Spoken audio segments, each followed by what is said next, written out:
te tataro. Anding ako ngayon, subset de militan de deswa, kaya kaya niya tarap na rin ako ngayon. Militan. Karaba speaker sa nagtawaran kaukan na rapugin di nga po ngayon sa tataro. Ang data mo atin sa tami roide. Skaitaw ko sa karaba ko. Jowe pagin ng paitangin at mewa at merong. Skaitaw ko pagin na kwasan ng anila ti maturo ay kepong kamang karakuila ti nga po ngayon. Sabsi ko tami roide. Penalorida. Tangay na yo. Nanon na rapugi yo. Yaya rakano ay kakawak. Kiara po tayo naman ta sabsi ko. Tamay marori penalorida ni karakunta kina. Skani ko kay naran na si Yesu Kristo erawe. Tamerani karawa ina tapo keram ina rokowem ina tawo kem ta kay yon tepe eron tawo ni karawa. Ang anida te pongay karasa tawiyay akaparaya rapure na iron kais kaparaya yapure akan apure na kaira. Atay kairira no konta kaliriyak kuna kameura mente pak ambai te maka atene puak nakituki. Amen. Dalam tetame atenas atetame ya roidi.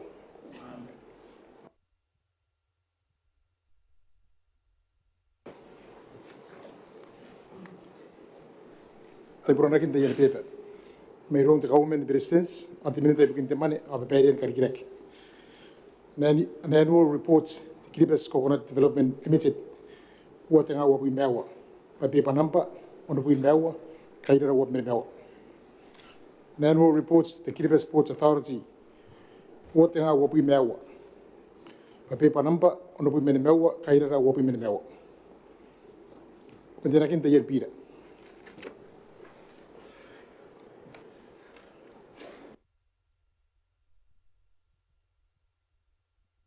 Yayam menadi sedia kornek. Mr. Speaker, I'm going to make a short point of order issue. I'm going to talk about the yak.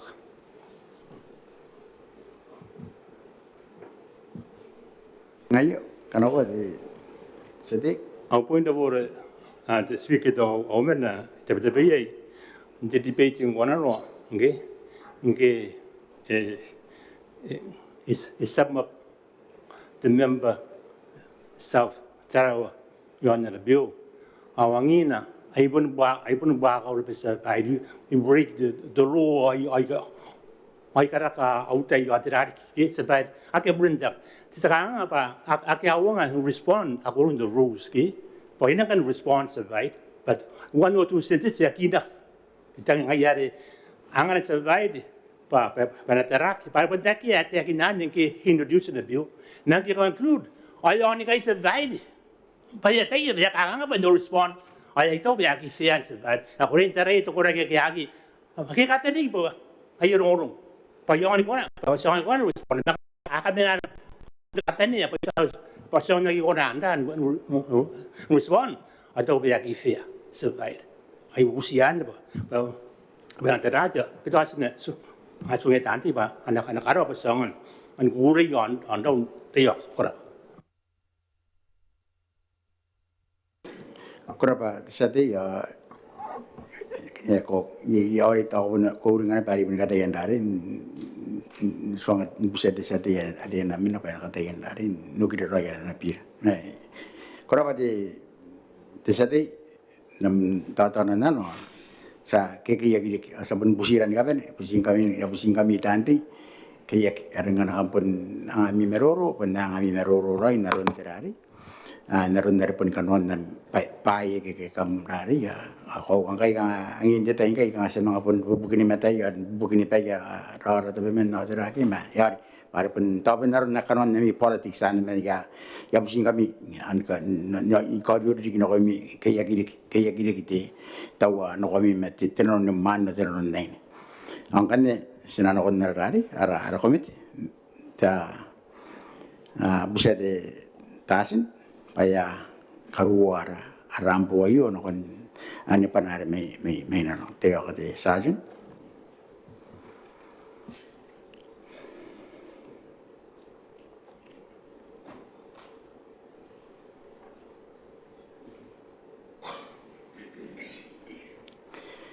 Korapa Sergeant. Ang kanya te naroon na nakamatay, arapira ni mata, ada na kometenak, arapan te takatauman. Nasi kau dengan kami tante, nana mi rule na ono bui matawana, ari bukin te supplementary, te terari te stirakin kan kau tahu yang te tokomete. Ane pun ni mi rule na ono bui matawana kama te yo non roy ono bui matawana. Paame roy ron suan na mirari, ami komete. Ngayarin kana kampiri na komendan, napusing kami pa na mga napusing kami pa kami kiyak nukira Kanoan na mirari, ami suan, okay? Ang kanya sana ko nara bira na komitenak. Ang sana ko na konti di sedra. Ano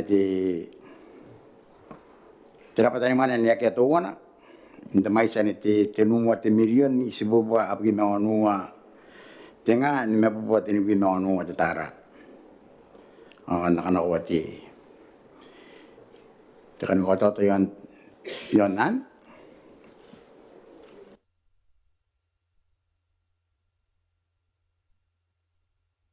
Ani akia tuwana, ani anobis te peresens. Ayat lead and rider.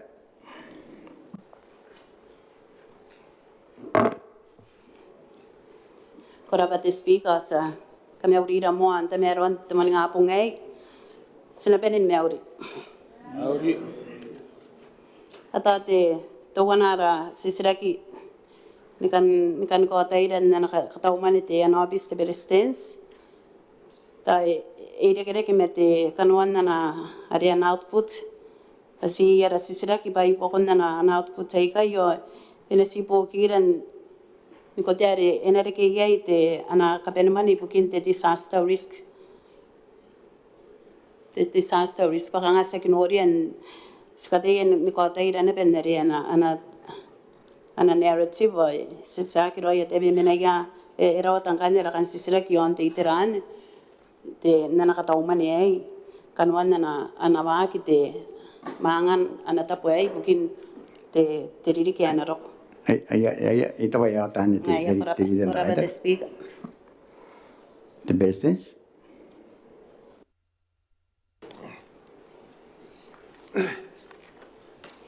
Era ba te tirita na kahit alam na sinaki o the disaster resistance naroon na ni tangira pa minaya the disaster risk resilience fund finance ariay punti erika yan the disaster related matters emena yan takataungan yan na obvious to be resistance ni itaw pa yan it is strategic national policy a part of na petera an obvious to be resistance yan tapin to be resistance and the climate change and disaster risk management division and emena yan an obvious to be resistance. I think yan the OPT, the budget. Korapa te business te sati mai taro te nina no re temen ari kena air beru yang tahu the honorable Pirma katakanan. Korapa honorable speaker atau ai mai na te ko meruru ai bunsi te pramon ka mau panantara te nina no ka mau ko te honorable speaker presence ko men presence minita di tan kai tara tanti kapeni oi puntan ora te entrare te Kanoan na meruru Kanoan te manere no te boy honorable speaker panandi meu te meruru ko na pere mon meu honorable speaker ko si kaya ina pangana ro na bai le kai ko wai na si kan nota na ne te sunu manere ire kere me te live grant ne kana e sa utara na oi abu abu itanga hapo ata e risina ko na pa o meruru ai ona konterari teran live grant se kana mina ri ko yana ke ari ai in service ada ngana apen makuri apen ndari in service ai ona ba ngane katawa ki bugia ai na pun kabaga ki na ko yan diri ga na ro speaker ya busi te bukan man The business. Ya kay naman kaya ito sa titra kadilek. Kanang nota with select pa kana in service a qualify na panakonti the leave grants happen and qualify. Our even na bende kena koya the leave grants. Okay, ay tay nang kanne. Apun na koya kanne na yung ministry pa na pa kanne ngay. Ang hindi tayo kanan pa kay main. Ako kangas kau ngay pa na yan nukian. Perin na yara, kangan perin na yung semester kaya yatse. Ada perin tiri ka kanan nukia. Iri kena koya kanne yara. Ay leave grants. Harap. Kurang the business, the lead and the rider. Ora ba speaker kana ikon ndumi na usisirak pangayere kindena pemena nanete takani mewan na output ang kadis kan sirak yan na ana kataumani yan na ana output ni mewa te tera kanuan ne kita emena ye yan na kataumani skatein nodia kangate tamamana ngina yon te tapukan kaina noya arome tare aroro kaya bubusin na nobis persistence kan sisirak bayay kain kan ta katauman ibukin to te na kon susuo ke emena yan na putse ke to ye kin na to wana te yo Business.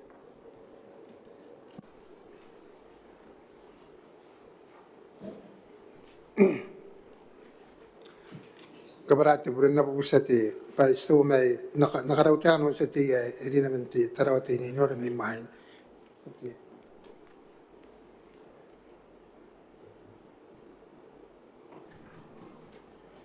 Kanga yan te kain pa rin din siya sin kayo kaya ari yan kipakan ko yet leave grants.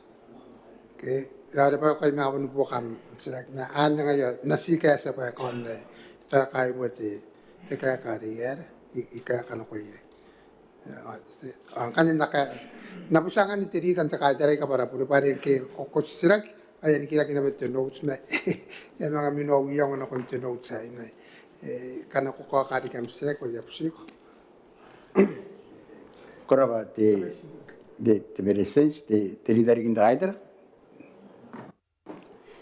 ora ba speaker te ara usisirak ye ya gaines mere ska kayang kware ere ke te output ere takan mewa strategic policy are ibukin kanoan takatauman ibukin ana makuri ana abis persistence gaines mete te rata busi bukin durwak te sasta ang kaneng ayas iskan bubusi ba iskate yan kakaya ang kane meta ko ng pokira te persistence ba yang ana katauman yan na output ye ibukia kain na obis in pokan te teran bubusi ake roro ko na obis yang ero ko te bubusi ang ay ang kane iskate yan daray yo kanga te tenan mamanang o te to tiro akane ko ng pokira akana to sagi kai pan ninna riktawan askan ko tay ray na nakatauman ni ay kurapa.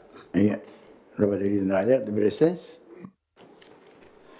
Ay raba bukan sila iyon di kita tanan mamanangan kainis mati akana amakulin ti disaster o anya konan ekawati yan di kita nan project mananga kere kemetanan project tangan ng kanye irini yan ng kanye takatauman yan ti sakari kira kituan metuan kaya ako ndegere kaya ti kain ti project ti disaster takya amakulin ti disaster unit harap kana na ibubuk na konti. Kurang the business, the inoram taura the sadi arena metero tinunan Bible, the honorable Pirma katakan. Kalau pada honorable speaker, kalau pada presiden nam kaya kan kau nak urang, kami atatan dari deliverance, ngai lang ini kukureng ko so ngai ya dari NP apu, ayah mga pitag ya mga kipe apu. Nasi te ta sinakai kiri kami ayu me narundo tau, minna baru tahu tapi buat kita ya tani makuri kau ayah pre-service yay. I fully budgeted for the leave grants. Nganya ngau sila nganya pa. Yara kaya nakipiya po na ko ya. Ay kataw kita kataw man iyon. Ay yarare the leave grants. Ay yata yara ba dili kaya ako. Budgeted for na. May kipiya na. Ay sina busi ba kana sa manabi na meron na ako. Pangana si budgeted for kay. Yari na pwede payout kay pare yasan kataw man yake kasi de bubusin na pare yasan kataw kita kataw man ibukina ayar nga yako kana ko gino ya kurapa ano po speak Ay ada yari kin dari menayon dari ke kat Nora ita kone rule ten di unub metawana roki di ani roi terari kama kata yan kampun nata non de payan ke kama nora di kami ruran ya bisinga midante te bereses era bate de bukan sira ke kangai kanon ag de live grants pare you relate na kon tisam mo kuri ari pun mo kuri te kantari nga pangkiano kon de ide aki karo ti service de mo kuri ya kan ne ya ni amu ya angan de live grants kan ya pe ya po na kon de ni amu ya tanda pare ai ko ti live ti service pare ana kon de ide ngare kang an nga te ta karen policy apa inak ta ba nga ko itanan ake atan mo kuri ke ide ma tasipo kan te kamata tan konte rap korapa de bereses tedi tan teraider Koraba de speaker te era ba de presence para yasen ke akare te akan te disaster abon daw tan kai ta kira ki to si to wana rigara sira ki yon sinoria pa inang kura te kipente te ma nare 22 sa kilo ye behind 227311 and in page the 13 the tren bet in pi kata ka wo me yeta kata kan external travel kan nora ke nang ekipe te bota puntanga o sinorian the outputs pa te ki be ire mene the admin and the mon outputs pandiri ki ai si te wi me to wana tanga ang kai te wa wi me to wana tanga ai pun te ki bene be pura na sponan bu siet be sense be para Kanoan te ki bene na output te to wana ai to tera mana ai kan ne ako na ni popo ki ai korapa de yan teraider te bereses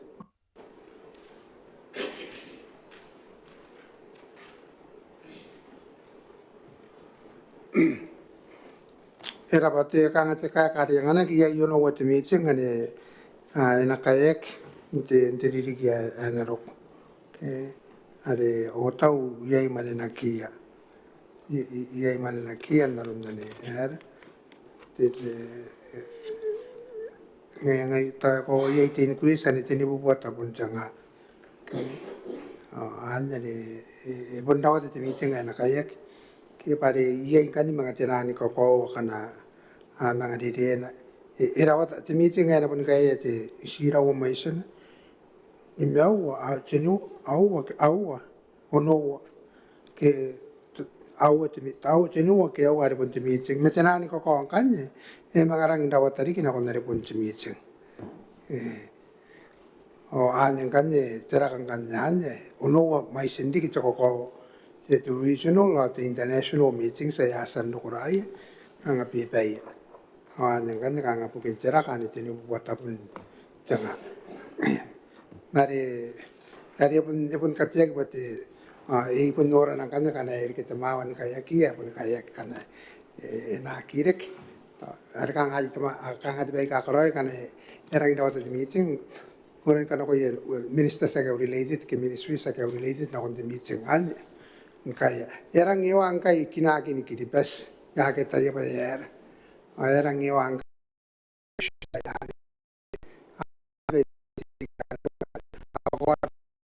speech and mananga presence ni kitipes na kon nang yani kanga ya karikate rakantera te mamana bari afande tagi kak ke tasi bukan kakana sila gitu tilitan takater korapa de bereses ai ram tilitan teraider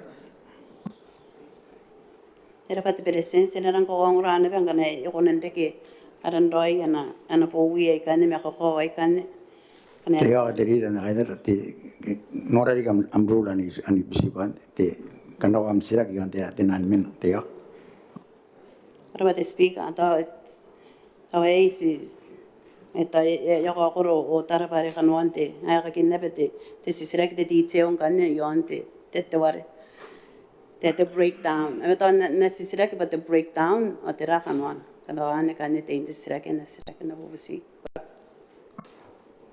Kerabat ane pun nyerang internet dan rule te untuk metawana terogi ane di. A member may ask for clarification to be given on any item in the estimate for the vote and the discussion. Itu akan penyataan nan ayat na pusing kami kaya kidari kami naro ayat pun nanon nani ani nanon naging derulan bayangan nari rari yang nari pun busraya mi men akan bersirah kiraya yo tarai na paron na mi sirah yagi kan wain kami naron na mi men na ada iya miswa kana ngaya pita miswa yo baka na kana na wari kita kana apa karo ami statement yo na mi ami meroro the very sense era ba bukan ti srek ya yo no wa Boowi karak ay kakanga asan ni na Kanoan tiririki po tinan 6 regional and international meetings the one upon the foreign ministers meeting na po isuwa taka kawaira ka ya taka wo the beef leaders summit na po Palau taka tenyo at the UN General Assembly in New York and then upon the normal men Aye, and the PNA leader summit, PNG, and Karawak, at the Kanamawa, the Micronesian Pacific Summit, Palau, aye, and the COP 31, and in a Puiteki. Or Kanakana, I could take up any Manakana, Kanga, Ratek, and it's in what happened to Tanga. Kerabat very sense the lead and the rider. Kurabat speaker si kan sisirakina te presence yo ante ane te tenan manere yesen mane me maina te external travel te anta inkan ne kana mane na kian e mente no ne konen popo ke kurap Kerabat the lead and the rider the very sense.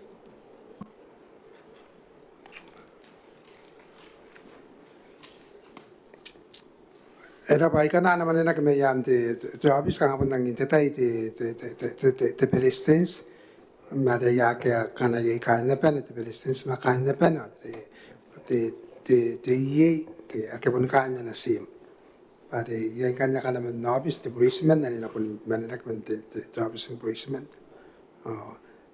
ay kan ye pun tipen na kon na size pare kurun ko kokoro na te meeting te one pun kon na to tinimen naman kung ano na mga ranginda kakain na nara na delegation data kami sa kurubog into cabinets sa kurubog into ubi at EA kapon kain na sim makapon jobs serap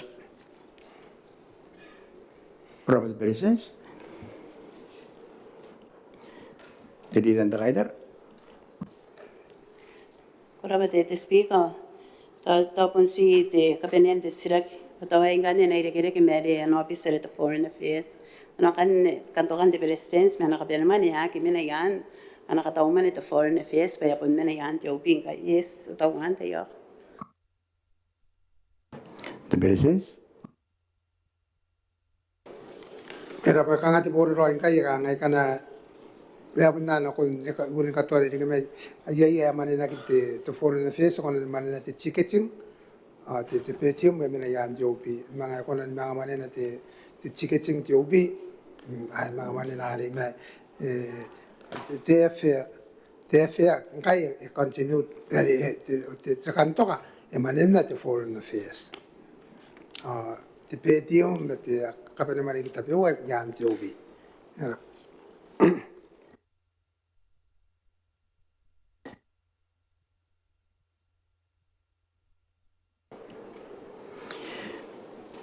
The lead and the rider.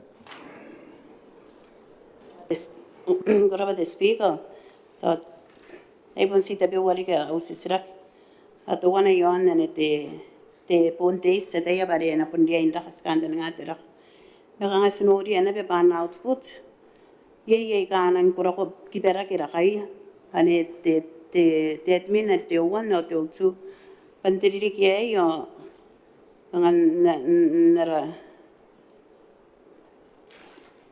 te admin na era katawan mo tanga te state house ate taisua ira watapun tanga me ta si te tayon na te admin kana ye pai ka kana pun te rakan te tera te isin mai ron de PUB ata Ye ana mena kana te bio na ngore ke te ke beia me ton kanaro na ba tai pun te spana se stare te speak e te kana ta te bere sense beia ake erang roire bukin na ana tabun makurin te rike na ro pare sa ngano koran kanda nga na mga ro ko ikai na betera te bubusi bukin te is para Ya. Te presens. Era pun kang aku na ke te pega era kan jobs. Ke me pun ye ira kan na ana rate te PUB. Ye ngai ira kan na rate te PUB.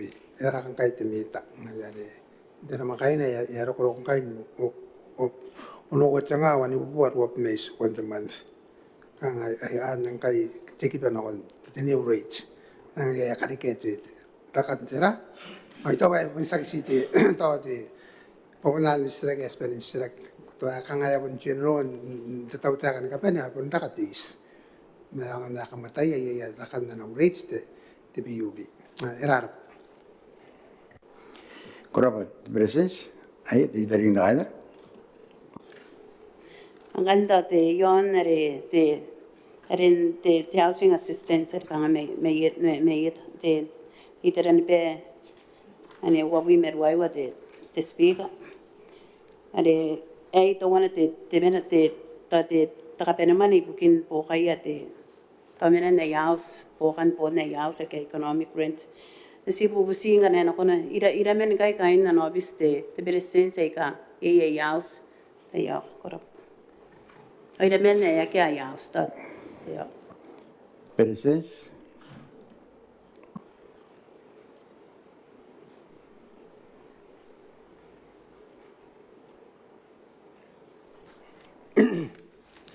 era pa na meta o tangaun na meta kana amen yan housing assistance. Kana manenaki. I ka akabuo ka yaus. Kaya kaya meta ka taungan yan. Yay men the administration woman. Yay men the communication the men. Yay men the met the nimen. Yay men the disaster the men. Men the cabinet secretariat kita kaya makulin the cabinet the nimen. Akan te mai san. Akan ngau. Korapa te presens. Sta pome era utrano yon di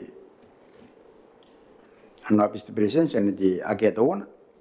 Te kouta ni ake atawana. Angane na kana ko di tokasino ni yon. Pa ake a ano di kia tangiri apa yana nim di teori ayo ne tenua te milion i si bobo api na onua te ngan ni mabobo te ni pi na onua te tara apa kanuan ti setura ayo ke ngayeng oke ake kan sa kake ano ye oke ake ano ko ya ke ano ye sana ngane na ko nene imina ane ti ake awu to ko tani ake awu public service office.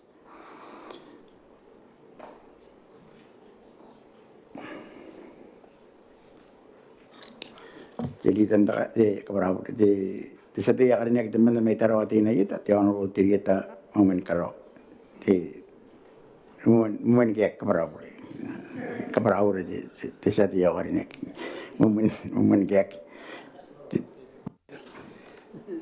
Cuando ahora que me calaba me saqué se ocena. Ngai au mo sira que de yon te PSO. Ate sira que na de ande te housing assistance o era re. Ayo ya pun dia inde que yo tan makul meta pun te sira que bukin tane. Ande te kira que tira roi te kira que ere que meta te ponte rakan housing gitu ay ya wana ana staff te PSO wa ya spar ke yaus ai tawante te mon sira kira. Korapa te sate te presens te ai te presens.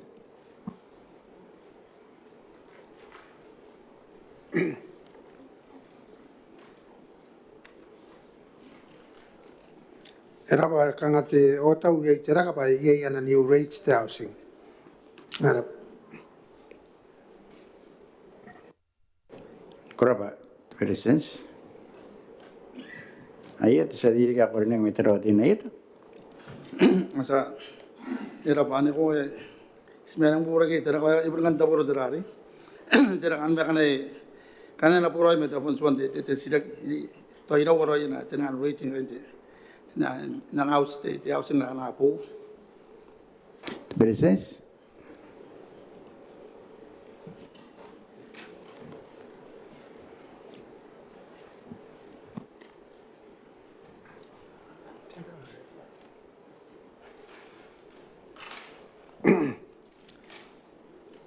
Tatan nga di kita kamata tapi yang anak kini baca waria apa ni naya bui tengah ya kita ya baca ya bui tengah ruah bui ibu kini cara tahu kan aku nanti kan kamata tarik kira kira kayak yang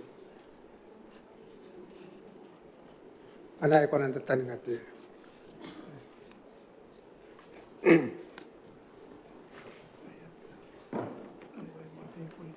nah iya itu ini kuis saya bui tengah ruah bui ke yai te mai sai te pina aua ai te ke tanga uni mamen ai ka American te economic range itu ya tani mo ko kana ena po ka na kon te sati ka ne ena tanga uni mamen Ayat, itu sendiri. Era pati pati sensa ada yaki nangga karo te sire ke pare to ko yai te rakan na no rate te te housing yang ani ramai sendi angana are ke yau sendi daun dabun no anje terak pa iramen ngai ai yaus eke yanare anoro kongi ba anamun ansa eta ko pa eta puro terak pa erang birira kana ana rate yausing anansa ngai so ngai eta ko pa ra ka bugin maisia tan makuri menaya kiro ke akat sira kira Ayat di Presidents. yo era pati ana iya kata ya kana uro ki sirak me kanji te office te men ya tabore taka ye en ko taka angai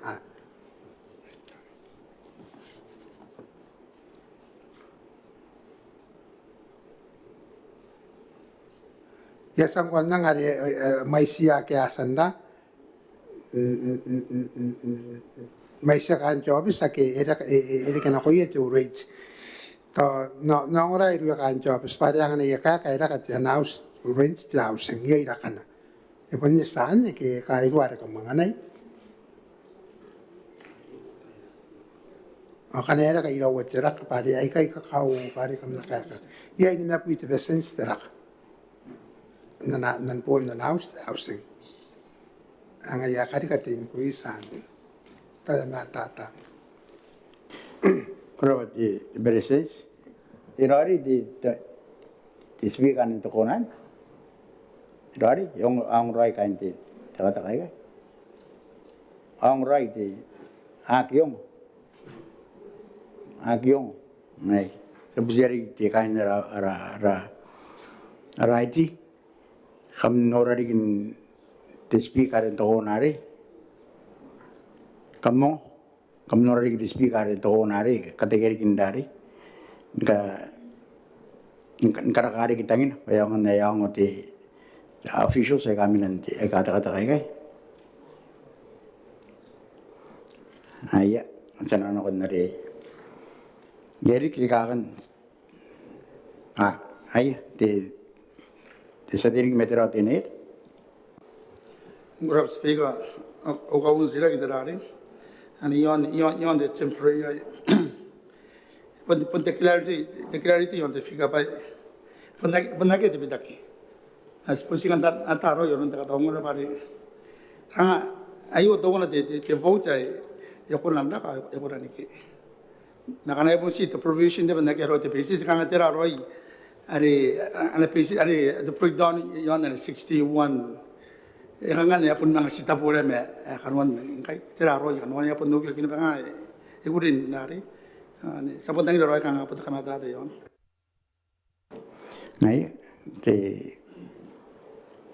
Presidents eu kotan de sirak yo tabari ari apun kurun ko kanuan idik ya idik kita pe wa mga pun nang tapi ke ari terore konan mais kati irak yang inte tai konan taraki wari mandiri ke apa kana ye konan karo kan tera te kanga te tau mai ai ke pare ai kai te tanan temporaria ke ye ke kopun konan natai ke mai ye pe ka konan dik konan benda diki itera ke konan dai tara metanan disasters metananda ako nang ganda kari ke mga tira kani mokuri ako nang karakagi te temporary yai kanarona yai temporary ke ay pun kokonanda monita musrawari ako ni amin yai temporary ka ako nang talk from time to time kaya ako nang kanya no kita ito wano kanya ako nanda nare kana ya kira ya pun nuku kinabete mais tapin na ane yai mais ane ya sani momokulite pe yai mai ai ako nanda esu pa kanga ite te kain dai nare kanga pun siani bukin te precautionary purposes kanga is ako nanda ka ako nare to be on the safe side kalau dia pun yai ada tahu roy pasti pe pun kona andik siyan ya bukan kayak kanda na sa tirap. Kurabat business. Matatan ay ate di tandi ay di sati metro tenegit ada kubunda dalam memana. Mela pada speaker. Ada pun setiap orang mesti sedang yang anda terari. Anda tu ada yang itu bopai. Anda 229811 the code ye.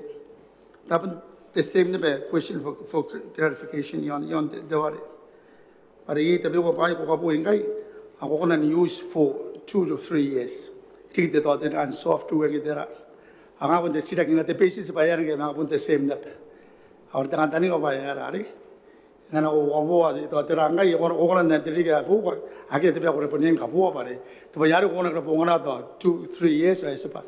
Anggai kami clarify pun the same number exactly amount. As we see it. Ayat di business. Ako kanga pa istipo na ako para mangai. Meto ti ako kina pari te finance kata yana pen ngaba to ati to pa na ke mga ti kanga tira kan ka pani mali. Kita supplementary kita yari kawa ke ingang kana po na ki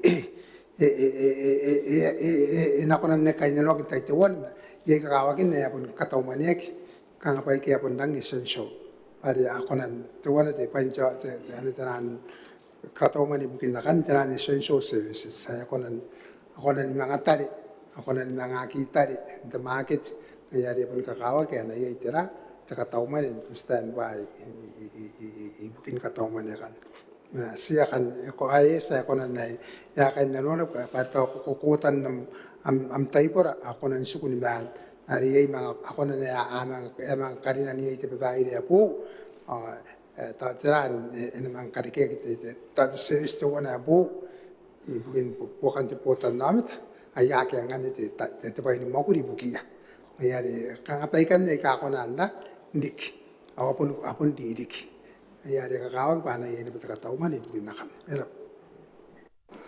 Kurapa business. Ay ti sadiri ornek betara tene tono po tigeta menkek.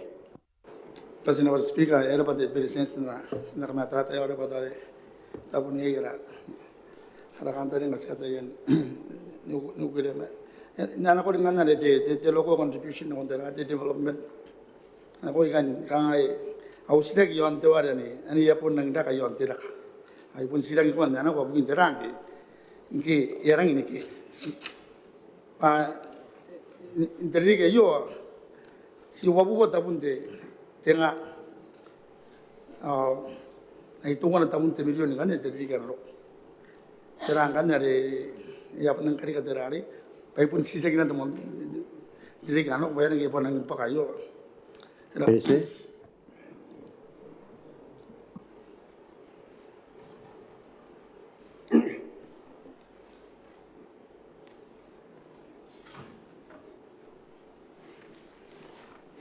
Kau tu kan tu bena yang karaka ibu kita dari te yang mai sedikit in service graduate scheme ini nianan yang mai sedikit kan kakak nak kena ngajari ya pun buburan apa tera cakap tahu mana ya ngarap.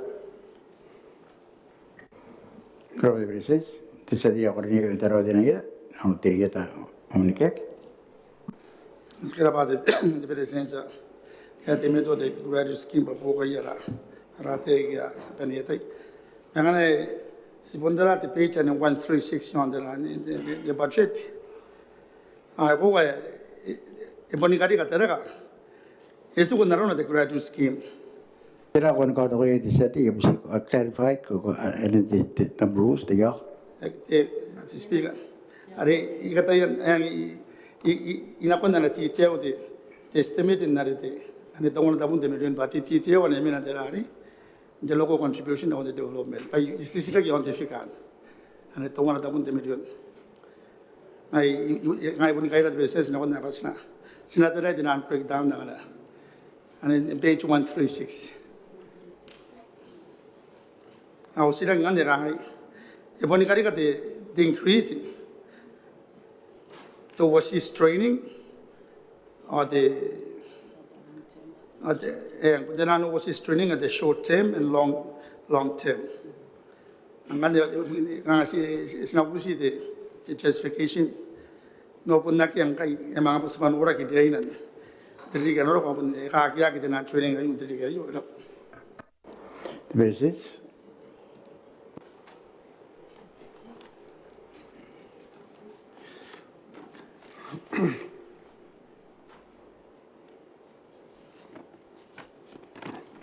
Narna nata itu ibu ni kan na bebaik itu tahu tak kan karakati itu masih kan di in service funding mungkin karakan di kara ara in service trainees jadi anarok. Nak kan itu overseas training in the long term ono buat Ono mesu atanga ayan the overseas training short term ya ite bukan me pinono atanga ta bukan ada Kalau berisi, tidak dia orang negara kita taruh di negara. Murah speaker era pada presensa karakan. Tahu presensa musim sira ki onare. Ane the short term training ane tu bukan me pinono tabun tengah. Karena ina poro i mete deswa yan kan takin ka para na yo toti ha kakinda training sa kana kam takit ni ba sponsi kana interested ni kana tayo toti nan area ra kam to ba ni kana sa mi priority no the human resource development era Presence.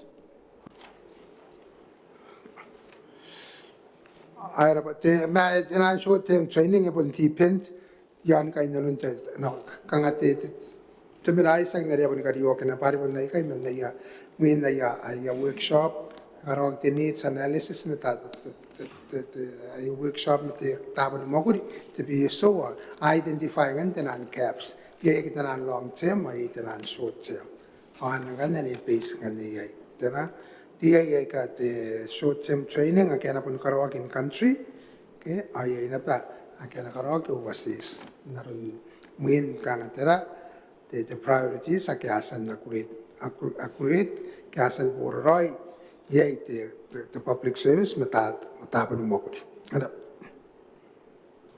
Kalau berisi, ayo dilihat anda kaitar.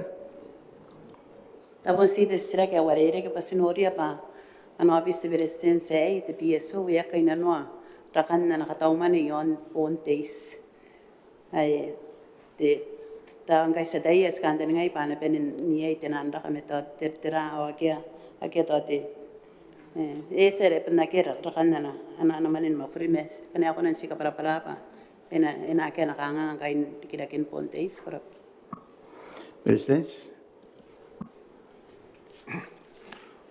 era bali pun ay pun ako katauman meru etapon mo ko di ngayar kana pun nakya rakan te isin the PSO ya e pondoko ia taya bati PSU tu wan tapan mo ni public service ai e pondang natwa erang strict ya kanga aron tara working days ke ya sana banda hanya kati natwa antara dua ya ipun ibukin kawari ken na kapana mali ana Kora pa presence. Sana on to kasino no yon ayo. Te wana te milion ni sibuwa te nua tenga wana buwa te bima te nua te tara. E nai nimpa kanuan te pira ayo. Kanuan te setura. Ake semaya kanga yeng. Ake kanga saka ake semaya. Ake ano koi ake semaya.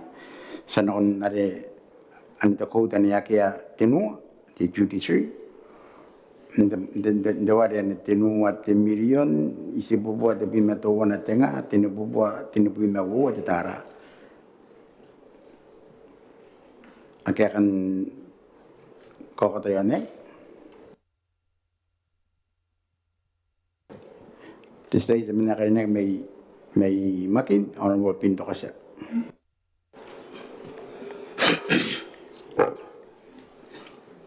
Honorable Speaker, kawate nasi pusat minute akarinek pa setaya kaya kiri kakin na narari an empoy ang tanah makuri na ipilita ke maisin na anay yara na kung namendik wahan ka para pa kang andi ke han sa tiyo.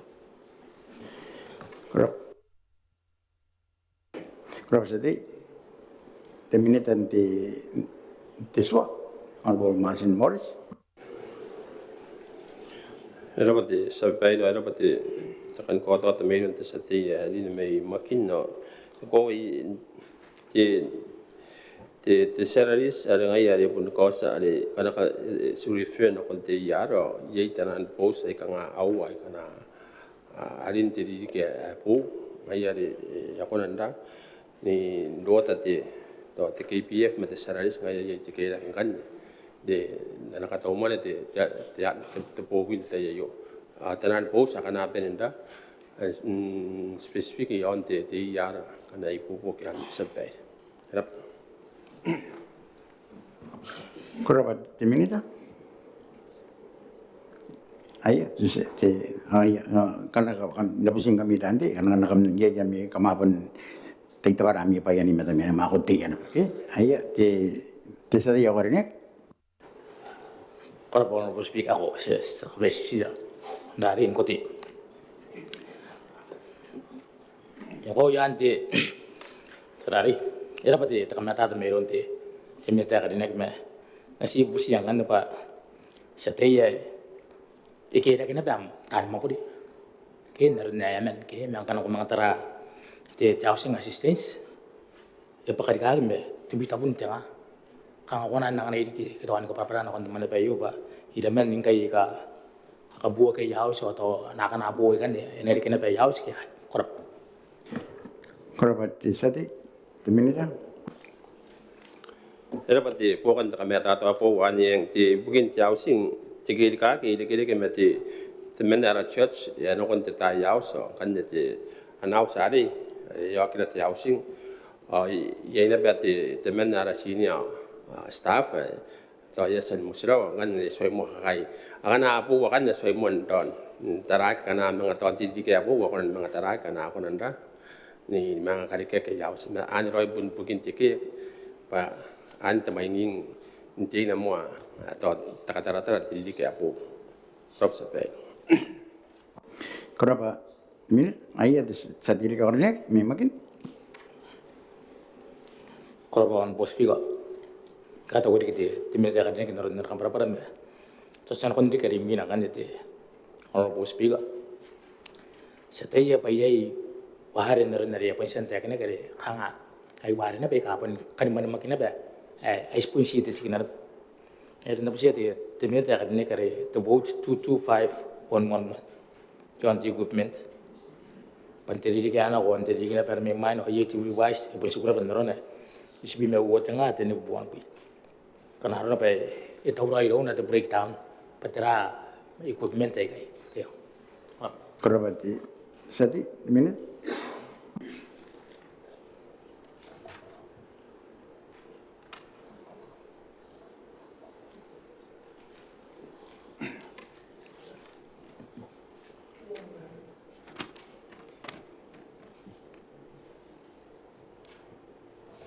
Ina ba sa pay ina ba po kan select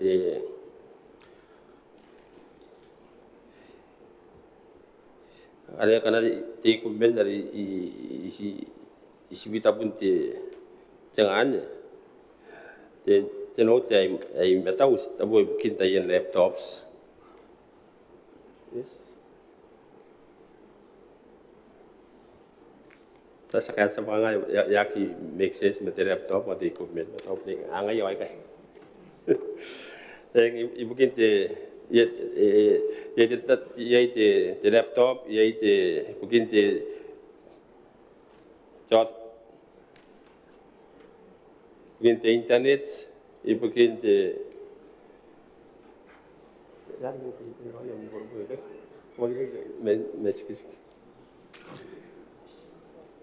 the domain email or the antivirus, the photocopy machine, the CTS, the kanga akan nemo. Kaya ibu bukan orang berapa de minita ada ini naik kami menaikkan lagi barang na bobo ka urakin tenan dia balik ngar romar man kam tikan tiap yang naik firma kati rokon terono dia ti minita ayat de jasa dirik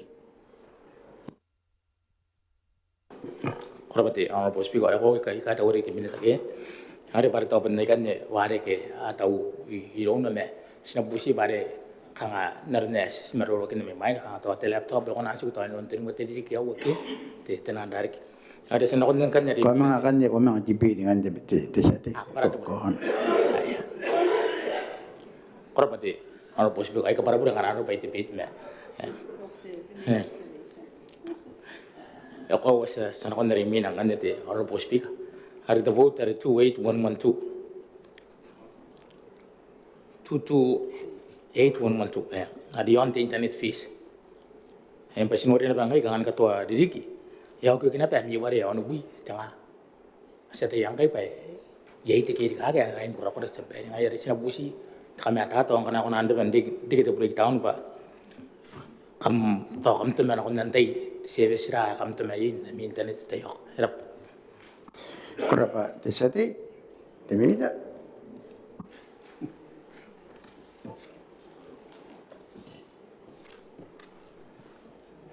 era pa te sabai era bo te sirak me te sadili ke kali nek te kata mo na te na kai ako tabun ne kyo gina pa te kanga kai stick kai mo me te social link begin nam kanong begin nam kanot ora berapa minit te ayat diri na kaidara Rabat speaker ngaspun kan meta ta nebe tote yei da kan nebe te mamana ko sinanu kana ko nebe si kapakarate te minita patera ra kan mana ai kan nente yan 227311 or 312 ane kan unukuit tanga berapa diri na kaidara te minita kalau sampai ada bawa ti sirak, baik kita yang mampu nangai pun tim beton dah, kan wakin katua diri kita yo era kata betul tak, begini tanah meeting ada ti, kaya ada ti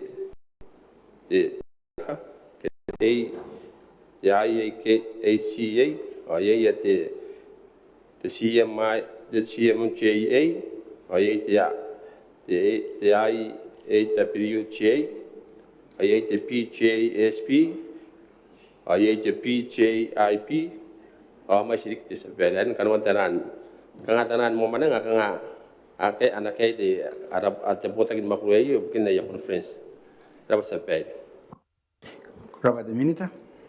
Ayat di saat ini kawan yang makin dan tidak ayo. Kalau pergi orang bos pigon, nggak bisa kita minita pak. Sebenarnya betul kan mi buat nami amangan nam tapon mo kureyo kanga teroro kona pa yon na ba bukin kanga to ka karogin ka Boowi te Boowi yon na ba mesin urin te yu nga ake tera ka yon nam am loko FS me ka kona ka para to na ami mi mena no kontri ka bu ka ake ami ka tara tara pa to kan mga karawatari ki manang ami kita tara na ko na ba kora ba sampai ito na gana bang ebili mena ya nangan ko ti minita Ayan, disabelo yak tiyak na takot kasi tiyak na takot pasangan na si taraya pasangan taraya na patira kita yo. ay asli ngamai ke bisi ko min ay sedia ko nek ay kano para berarti honorable speaker ada 227 211 tahu kan harun baik yai tahu rai untuk ini tahu song rana ba berai karena anak kamar kita pengen konti jadi apa kurang berapa sedi minita Era sabelo ka nga yak yus pa to makin kiya ma ayo pun Kanoan na ayaw treats na ko ya na ko anda ba dili kaya po ani ka para paran sabelo kurapa minita aya akhir kaya kun royanan nang kanakuangan pati tumay sinman yan ti tinumwa ti milyon isipupo ti pimato na tenga tinumpupo ti pimawo ti tara inati pa kanon de setura akera no ye ka ngayen akea ka sa ka no ye awa ka ki ano ko ya ka no ye nei minang kan ti to ko tan ti akea awa kidipes police service de mais ane te bime suat te million abubuwa ane mewa tenga abubuwa isipi mewa te tara akea kan ayat te di tanda kaidar Koraba te speaker, man sisiraki tayon te ana rakaya kain na nobis te beresten sari te kotakin placement taun me women the constables kana ko na mon ento ai rekere ke metera kantera te salaries me kana ko nang kapara te beresten spai kai ipukin te tarawa ke to na ko nani to ana kana ko kinake ke taun me women ai kai Berapa de kita itu autar terangkap mengenai apa ya ibu autar ngasih tahu mau question terari dengan mayar walaupun de no bisa de presence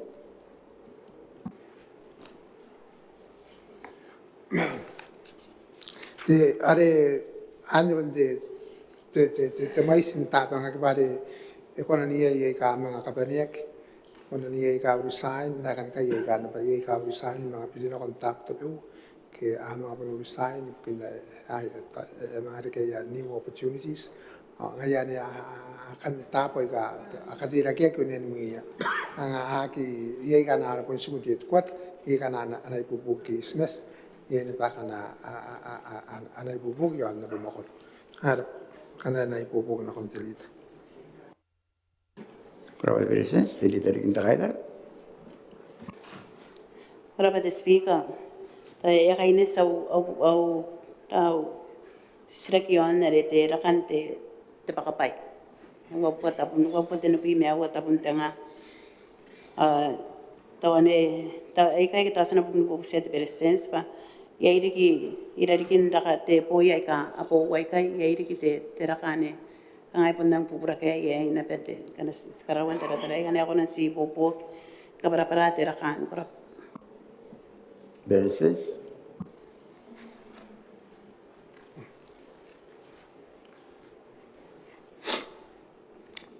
ano tani nga ka para kang ari yan te personal emoluments ari pun te salary increments serang pupura na te tapon placement te mai serang taga pupura poya kana nakarawa ya salary increments e pandang pupura pun yes pun nani pun ibu gini kita salary increments ibu kaya kan police harap berapa presence jadi dari kita kaidar Kora ba te speaker o te rakana pen takataw mo yon te pakapay ay kay na ba ya pakapay placement na kaya na kon day kas kanga si sunga ay ka ano kon day yo aki ali kapuak naro na pa may kay kanin te takataw man ya pon pene ana pon pene na ben pakapoya kaya na kon kay day te ton ta na pa tabe wa Koraba delida. Peraidar, Beresens.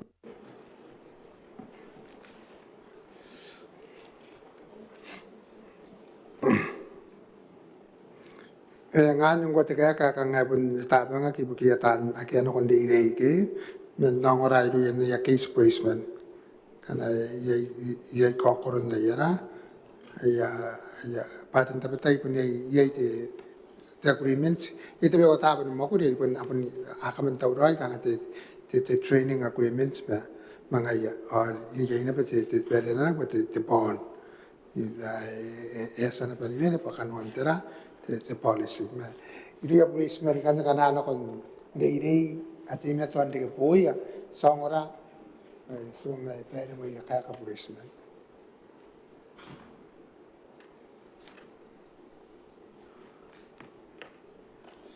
Naron te ka ye ya ke policeman na ke in service ye poia naron te ka men na ye ter policeman. Era Koraba Beresens, te hidden driver. Kora ba te speaker kanas mga nakon na ni te allowances ani uwa to wana awa sinora na ba ye te rakay yo tapon si te takanota pa te rakay erin na ba ye yare ay covid allowance ere so ipa placement ayo Koraba Beresens.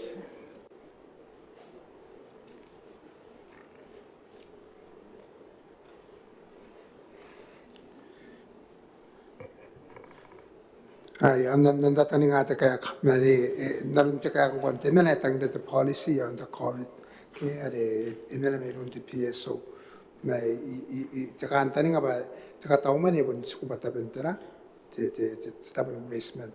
Naroon ang kay, kana ito hindi kaya COVID allowance placement, kaya taning nga sa kinti policy, pun inala niya, tsaka tauman niya. Ano joto, nari kana yakirin tsaka tauman, nari pun mga kakayan, nangan, tikin tsaka tauman niya. Yan makan timinita government Philistines kana pass the policy era Koraba Beresens. Ay, dari rider. era pang kan te ang itaran ni kaya nga te tuwa ng kanera sila kaya nang gay tuwa na kataw man ite te ko tagin placement yon ponte pa ya pon nang pilirak pa ito na tapunte million ana ako nan ipopo kite te persistency ka para te kipe te yo Beresens. tuwa na pagina isan ka para kung tapang kita punto pa anang kaya kana ba tikipa paliti tuwa na tapin te placement te patrolling ke ari gawan patrol boats on irang contribute pare pon nang kananang tararwa ana merawa era monte bubura ako te paano ba ana kanya no yarang bubura yan pon nani bukin na mga rakari kitera te pa mga rakan te punto panjo anda pang kay mga bundak an kanya ay ya kabubura ri kite takataw man to o taw e matata Koraba Beresens. Dari rider. ora pa te speaker ikan pupusin kan yon na te wo ruai wa te nua to na yon pontes sa tayo bari ang kay te mang kataw man e menay metaro sinora na rakate job se yo si to buina tanga ang kay sesen Te kabar awur te hidden driver. Kano am kanota yon am bautan ko te kinan ya psiko. ay te speaker era kay te si to buina tanga tera kay bukin te yon na interri kana ro kwa swai rin kay ari Kanoan te revised yon na ri api me wan matanga te yakra Koraba delida. De Beresens.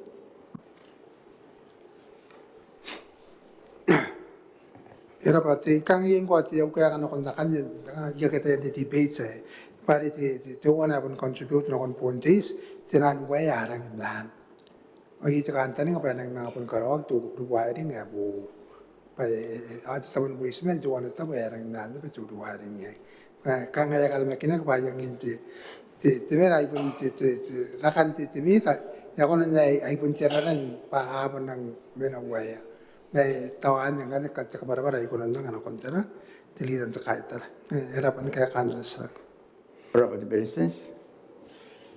Ayo te leader kin ada.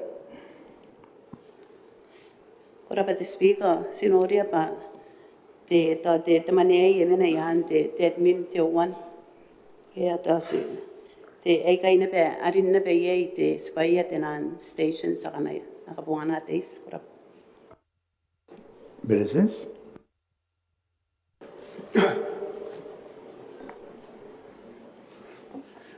Natan nga te kaya ko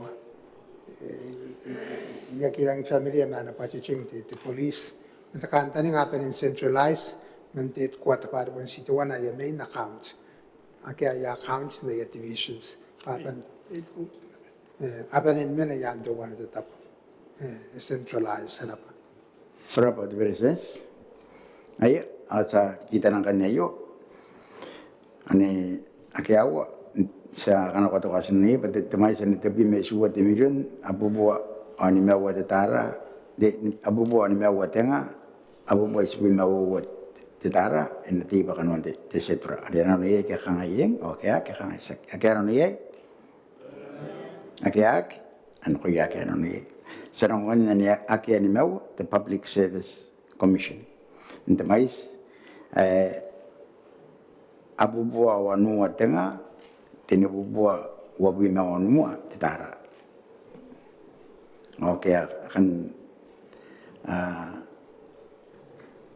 atara na yake nakana kuati terari ti tokasin ni pati the Public Service Commission the maisani abubua wanua tenga tene bubua wabi na onua titara enati pakanuan Desetro, ada nanu ye ke kanga yeng, ke kanga sak, nanu ye, anu ko ye, nanu ye. Sarang kanya ni mina, ane onowa, ane the Ministry of Foreign Affairs and Immigration. The mais ane ni mawa the million isi buat te buina tenga abu buat te buina tetara akan tedi dan takaita Kora pa te speaker, man sisiraki ni kan nota yon takataw mane ay irigiriki me te housing assistance the code ane wawa tawana tenua ari tira kaya te bubuwa papi me awa tanga Ana ako na ni popo te berestens ni kapara tau pukin tera kaya ana ensa po siat para berapa tedi dan takaita bereses ngayarap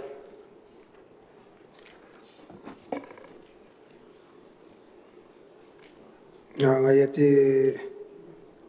narita ko irakan na wan tira karon housing akan na ano rate housing katakan ni apu ite besens pangan kinter may siya ka housing nante the foreign affairs men no women isimen tani mo kuya kana American akapo kay housing assistance era kalau pada beresen tedi dan takaita dapat berestens sa nakon kanere te relocation expenses ane wawa tawana akora te anti ai te kibayen te mai sa te po ane te nua tanga nakane ako nan ni me ata kanwan na ano aki te office ai bugin te riki ana roko kaines me te iterai kora kalau tedi dan takaita te bereses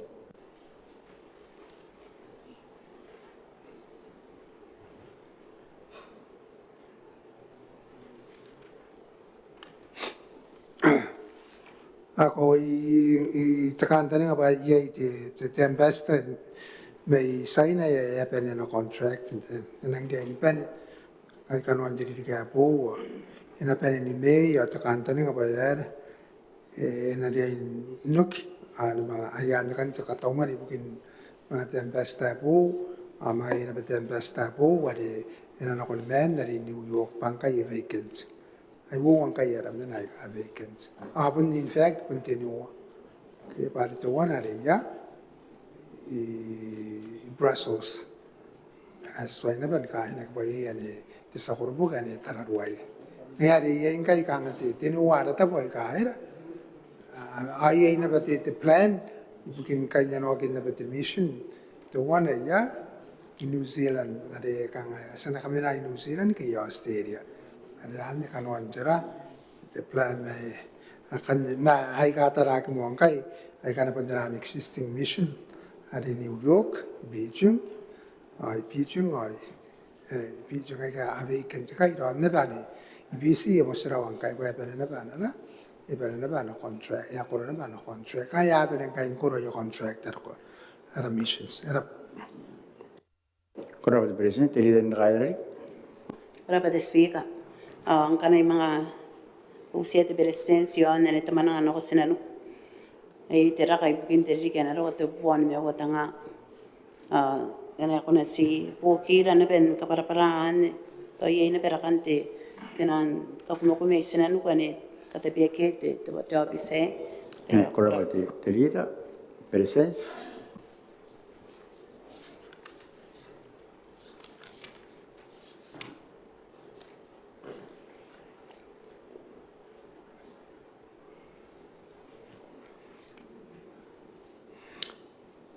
Ila ba kangaban nanya ba si kay ni sidi kimati kantokan di Palestines sana sa grupo ng foreign affairs ay officials sa kaya na kay kaya ra kan Boowi naron na riya ban kan santa kin na may na to one at the Micronesian President Summit the invitation the Micronesian states for their national days ay kaya mga rakanda ko at the Ocean Conference the PNA Leaders Summit.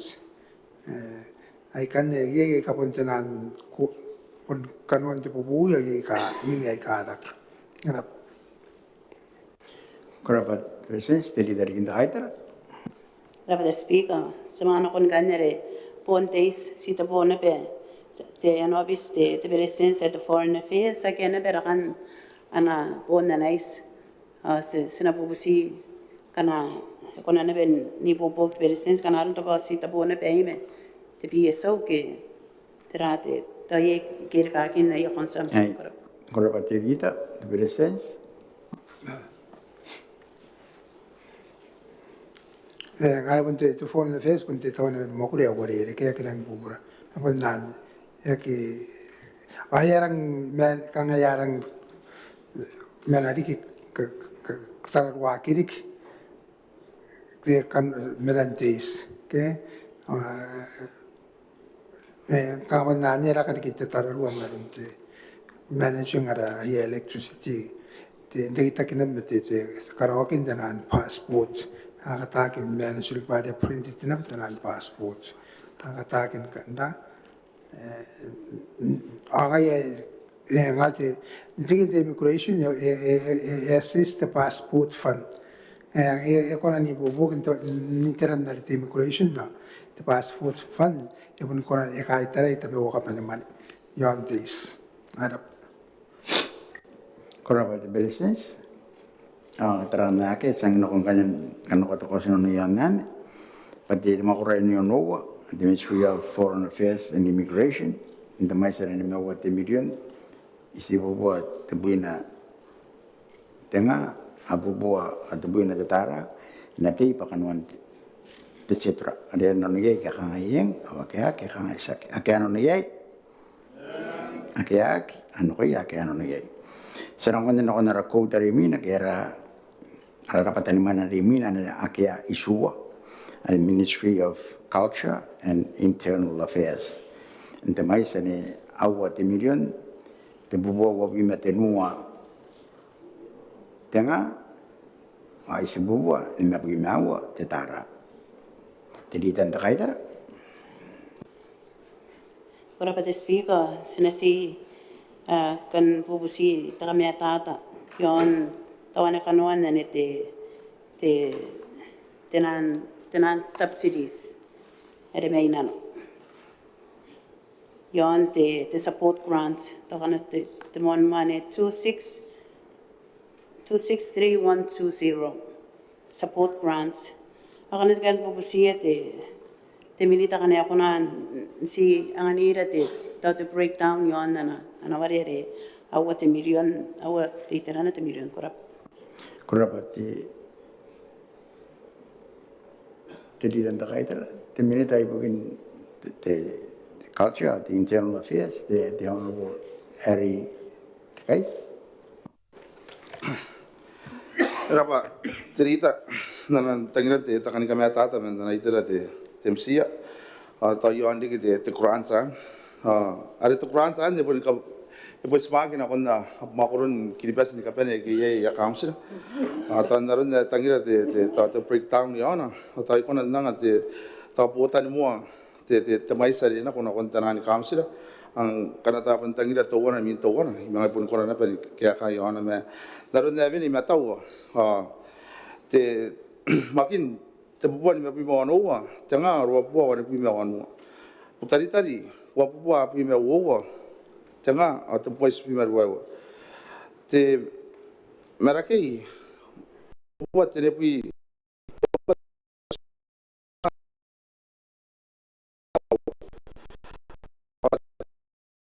pun oria kayang te buat te bubuan wana pon pima sua Tarawai ta ETC tenepi me o tanga tenepi o pi me o tanga isibu no pi me tenua te yen kan council are ya ke spai pa te pen no te ke te taran ne pen councils anon kan yar ona pan kan mayana te mai se o ni pi me to ona tanga ore mi na kuria o pu tanga ya ka suat sense ai pun narun ana pani kapani kanga pun ipun pani ni mena ipun ikaya roi nanun tamai sari 4.5 million ibukin to grants mang kana ko tai mga pun konan nangani ko te to coffee mai ta ko ba pun na kita kanga pa pun ni me taun kapan tai bukin te tayo kana ko pun tangria yang iro men ke pun na ko kanga pun nang tau roi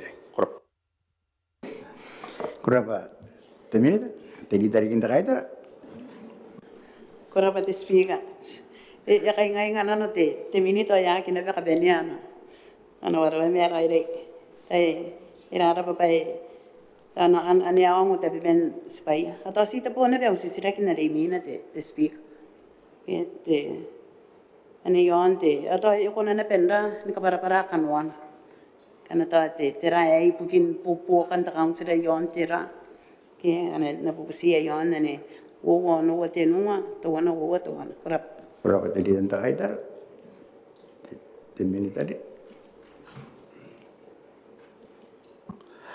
Kurapa te era pari ki te rita hoi kan kanga te tarani popok ya ibu ki te stationery ya ibu ki te administrative ya ibu ki bokan aya pakapai tan makuri ya ibu ki na ya reitakia asmakur kanga ka di ritan te tayangan te mato te karurukon pa na makuro ke ya asmakuro ya o to warang ane punya te school trucks hari tanan school trucks akana ipaintangira te kanga dinanun te education na ngai kan tapiram ta council sina sangana kita mani ane pas na katima to aro ro ini kakan rap kana ibu kurapa te minita te ditari kinta kaitara nang dara ba te minita be nang pun puroi roi sinang kaina noia ate le mangana kon kanere o anu o to one no o at contribution the local contribution to development fund ye to one te million ane te yan te ta ta mani pukin te ri kiana ro aga sinora kanwana ye pukin te terate to ya man kari kira ke kansira antara na pusiba te sebai na kanga spa ki te mai sai kora Korapa telita. Teminita. Korapa, ata ya kai tau ana bate, ana kani kami ata ta kai tar te sekterita, o tai ya pun tangana ta panan kai tau, kai skonan nuri makinak ni makaraka kiriki, kanga ta kai kira kai na koira ke, ayo Kanoan nara bubusi era pate finance by an ora di aina pa, anang karakaki. Spanta tanan kaunsila na konto wana te million ke, esa ne te akina yo antanan priorities, ke ana priorities project te council. Ay narang kai ay kangata kantani nga pa inarang takar de kameu re yo anda pen ton katiti ay ka ke ape pairen kan kai ari apon ro de ta council me ana priority me maranga men ta council ina koira ke ngairang kan sa kawara ke na pa kon TCC ke pa mga paire ya pa ang kana ipon ngagi am karikira ke me aso itoki nano na kosan kana kosan de de sai ko me maina kanu ko nataringa kana mga imina ke kana ye ya ko yon ko wing me de ang karikira ke kanu ko mga taringa de ari mina mang spaspakin na kan e boy sukuna ba nano ni bain de TCC o cabinet rap Korapa te mina de leader kita kaitar. Reng pesin dapat minita te speaker. Atau pun kapenian na usisira ki yon na anak katau mani to yon kan te wari ay yake. Te yake ada ibukin to no pai. Kan ako na peni popok ni kapala para bayar kay mga ake. Ta katau mani ibukin to no pai. Korapa te leader kita kaitar. Te minita. Era pa te tari kita na sira ka ko are ko te to no pai roura. Ye are ayono pai council are te living quarters na tapu ta council an kan de ponte mato ni ye ya are te no pai are to wana are ngai ska kanta nga pon ye e mare te ye te eminent the project are eminent the project era kana ka Korapa te minita sa kanisa kan ko to kasun yan ne mania ke sua the culture, the Ministry of Culture and Internal Affairs. Nda mai sani awa te million te bubua o mete mua tenga ni si bubua ni me pergi mau te tara. Ake ano ye pa ni mbakan on de setura ke ngai ake sa ke ano ye. Ake ano ko ake ano ye. Sa no konya ko ni mina ani the code kita te dapat ni mana ni ake wanu and the Ministry of Environment, Lands and Agricultural Development. Tamai sa niti ono wa te million te bubo ai se pina wa tenga a te primero wa te tara aya te litan da kaitara aya korapa te speaker ton necesira ki on ane te ris pa sen orient de riga ena ro mga pa te teran million ane bubusia te minita kana ako nga para-parate pakan na nawarian korapa te minita honorable tokai bure rabawa Rapati, Honorable Speaker. Kana ko wa te ina dirita te takadra ke te senti te manda kare ngi mem era ke mga pak ayo mo na pere mo ta uteran te yo kinta rakina agora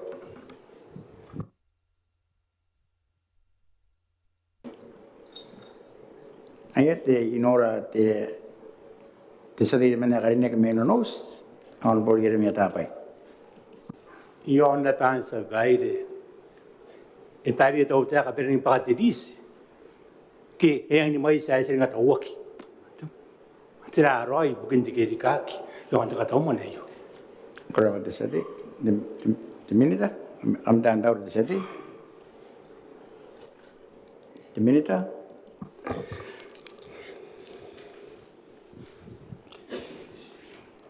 te speaker ko ne ato ko beneng tire ngi meta tarun ten kapatan mon busmayan takato mo ne don te militan taman ito ko ba ko nori apa kapasa yan to ko wari pun chukun naron na te budget teras koroya sekarai na kontabo ka kanda nok ang ani te ba mga kanda nok naron ya se norak si konan ni makarari ni mga konan taraya ka iyay te rota kino kay ayo ugina pa tilili ka rin ako ay pun ide-ide ka yon te actual land use ngadi han kan ne bukina rari sekorai naronan ayra ba honorable speaker korapa te aya am sira gidi de satia ko nek me no nos.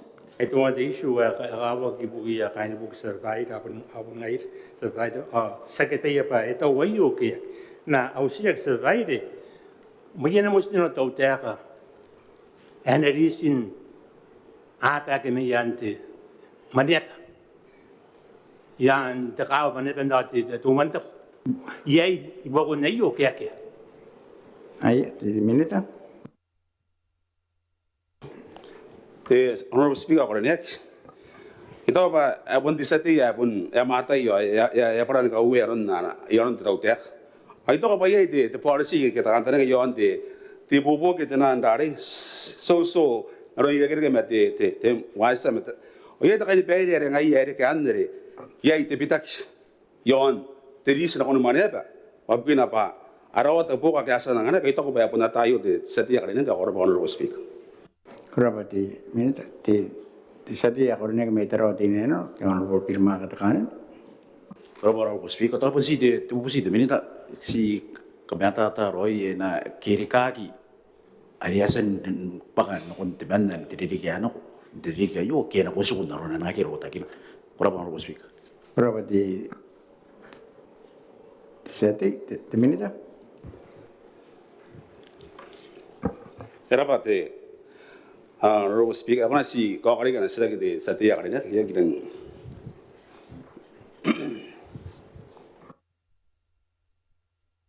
Ai ti sati. Korapa Honorable Speaker, bravo de minita ngapun de sira ke sigangai the rates or the money the maisar ko baka no ko de sabe apen tidirikiano. Enai mga kirikagi tidirikiayo pare baka ta ta umane si de kera pon segundo na korapa Honorable Speaker. Kurabati ti sati ti minita. Honorable Speaker, apon na kaya ti bitak kirikaki na ondris. Agora, Kurabati ti minita ti sati ako nek me no nos on por ir mi tabai.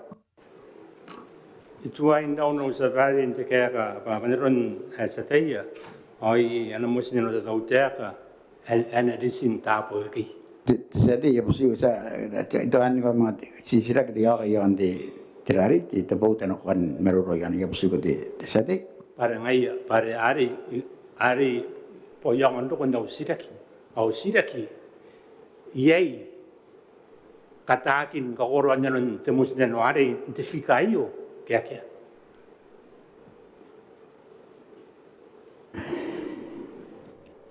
Ti minita.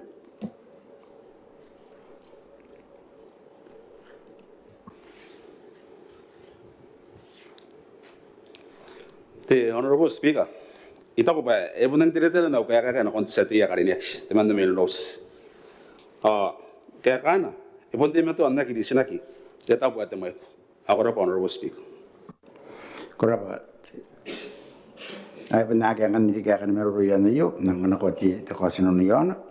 Ay sati ay ya pasti ako mantay ko tiam taur. Ay sati di kaya kan nek me no nos on ko yere me tabai. eso tarang kan mentawari yo pa akyani yo tau te kan karaware petau kena karayan ko yesa boda namat analisin tapo ikai eso tarang mentawari yo akyai Ito ba isa ti sira ke ande no kon ti tirari no kon ti Kanoan ti tebau tayo ya bulautan. Sana kon nara araminan nampa onu ane ti Ministry of Environment, Lands and Agricultural Development. Damai sane ono wa ti million te bubai si bimawa tenga ate bimerwa wa tara. Akano ne ke kangayen akya ke kangaisake. Akano ne Okeak, ano kaya ano niya? Sa nakungan na ni Mina ni tirapatan ni Akea Ruewa, the Maneaba ni Maungatabu, the mais ni Onowa the million, the Boowi isipin na Onua tenga, awa Pinono de Tara.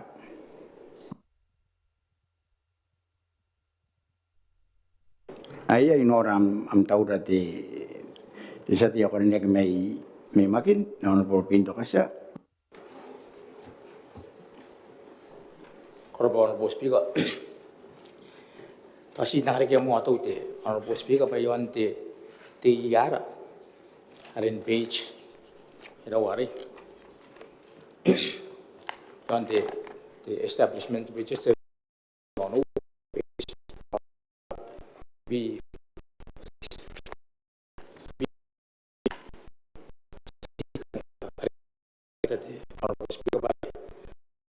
on the post here you want to permanent post kan atau wana me pokon te menas sinoriang kai you want to Maneaba Maungatabu on we met no te permanent post awara ka kina pangkan te tenan tante pa ya tenan permanent post na kasi te karinda tu tanat orang post pika pa Jadi, yo sigo de trate bouta no te yon, yo sigo.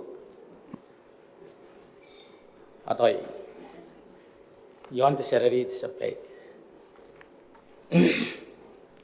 para sinoriang kai yon te ye te salaries ay ori bugetan mo ko sinoriang kai bayi te keraki atau na kunan siang na itakam nata tu tanat te minute karinek yon te keraki an te yo Kenapa jadi? Temini dan de sua Honorable Martin Morris.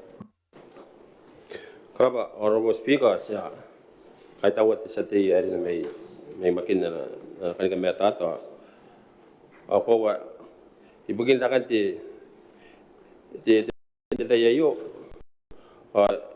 ibugin na rong te sate ya wo te post ari ibugi ta ni korpo ki kon to commit na kon te standing committee ka wo wa ari ni kain te jadi ke apu ai ari ka ri ke te kira sampai Kenapa Teminita ai jakamen erburu am taura te satia korineki me inonos Honorable Jeremy Tabai. Speaker, auxiliar yon te antela wins is survived. Papa Scenario, but there's a big increase. Ayo big increase ayo kina pan extend ayo komite. Ay tay kan komite. Kenapa te sati? Teminita? Ora wasa bela ko wa ka hawa ki ta meta ta yon te kana de rawenses ai ra te sate yari na meno no ngala tara te poki te sabere te ran rawenses te pike sa yo ke tara ka yo ake na kon to komet kana tara te taran ape taran sape tare to wana wo wa te no ora wasa se kai abun pa kana kon tan tin ka pen te parliament Aki yang te kometen te ya yo. Kana ipu bo kan sa ver ye si te no tabun. Ani krena. Ale te bo tabun en on te parliament te admin te ni tabun. O kana nare te rawen sariana. Awa tabun na kon te admin. O te ni tabun na kon te parliament. O aket to komit. Kana te yang sa ver. Kenapa Teminita? Inora am taura erburu te satia korineki me makin am go pinto kasa. korban bos pigo to na si kaida temile ta ne no re 211116 hari yon te temporary assistance masin ori yang kaya ipun tibi te perak mentene bui tengah tabun na kon te bubu api no on tabun tengah na te buat tibi no on tengah te kira ki konan kari te kari na ta kan meta te tutan te temile ta ne korap Kenapa te sati? Teminita?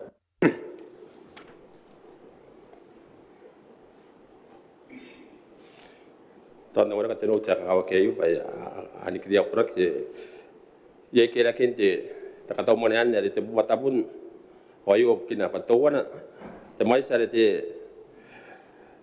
ponta naro no tau ka ngai te element te mais te element tan ko ro kina ko ai ka ti ka bu ke men te rawen san ke to te temporary assistant na ko ya komite ke te no ke taran select committee ane arun te takapara te ye te tenua te men ta tan korobok akia ai popoki te entera na kon to komite ke tanan select committee sakin na kon te standing committee ari asen da abur karke ke yo komite women ke ari arin kai te yar te men ngan nei ka po ana aka po ke mentera atau kan ai bikin te tate te breakdown pakanya kan te sati ko to yo kan ngalin wara katira te kami atat ira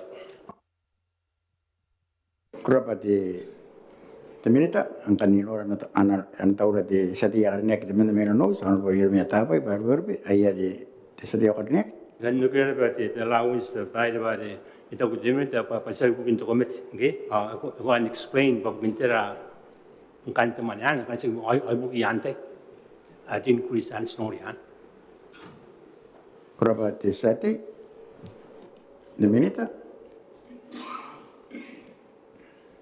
Kalau sebel naron dari tai kana ikan ipupo kena kan tesati ya ni kana ekonan tara de tera kana pan kana ikakai ya no ko yakomet ai itere tere kan ne ya ya de PTM mo de travel external travel angan ekonan spas pakan no kon yakomet me no kon dari sisira ki ai pati tera tera won se ai kai ya pon no kon na mi ra won se kana kamro ko kami tanti mande Boowi ada what the week, mga what the week, tayo ta Boowi ay mga sukumi what the week. Akan narawin sa sakyapan ni pena no. Yung communication narawin sa rin ano na. Yung clothing, ngay increase na parang kaya inapit clothing allowance. Ay kanga miss, kanga tuwa na tayo what the week. Okay? Ngay ano na pa kira te narawin sa. kurapa te minita te satia karnek may makin Korpo no post pigot. Nakaida te milita kan na konti te vote 28112. Tayo pinsan te kin to na me. Khatira roy bukin te kipera kin te yu kan te buat ngati sampai korp. kurapa te sati te minita Ngai ane de loko pe tiem ngai ya. Ada de 22812. Dang kan ane pun buki ya tante ibukin kapara-para ibukin na mi pe tiem. Ke te pe tiem mari yo sikan wala pun te breakdown na yos ke. Itaw pangin ang kan ya tere ibuki taw mamana ngai ya komet naron na taw katayen kakayang wat sa te ya kanina kiminos. Anang kan tere wabu war me api mel mewa te tanga tapun ke wabu war me api mewa tapun tanga na ko ya komete te ausinte iswa tapun no tapun admin ay ko nang kanini karike te mai santo kai bawa ta pun dawat tanan mamanang andaron dari ye komete pan mewa komete was ka ko wa pa ko nanda ibobo te beji man ni kai tarai ta na ko ke mamanang garawan sepangai ada tan ada komete ya pun tante te admin naron sataya Crop sampai. kurapa te minita ang dam daw de ga te minita iya te ade te satia karnek te mena no san por ir me tapa Surveying external travel per diem surveyed. There is a big drop surveyed, okay? Tira no na surveyed. Bukin tira yang di bubur. Anda yang gimana nggak surveyed? Aw marang mandiri kayo. kurapa te sati te minita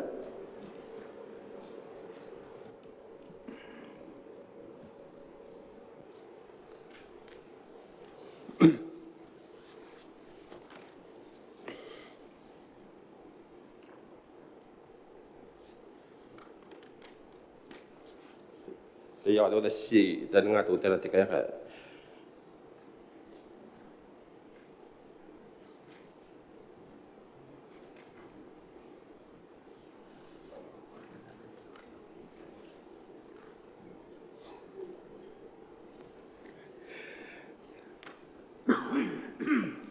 Sebab itu kan tahu si Taiwan kau ini nukut tapi nama tahu naron dari tanggir di kan kami ada di satu bawa ya langkai ya mengakir kaki di BGM nukut dari tahu itu nuku ngari setong betul ya mengakarawo kan sekolah kiroi pak ya dia itu yang di mai sana mai nama aku orang menga tarakin kai pada orang kau wari dikek ya orang kita ayo kita nama ya itu supplementary kanga na buwa o ta ko banya na ide ke mga ibadan kai diri ni kana ro ko mga kakyak o anya ko na kakira kakangan ide ke mate detection na ritin buwan kana ipupukan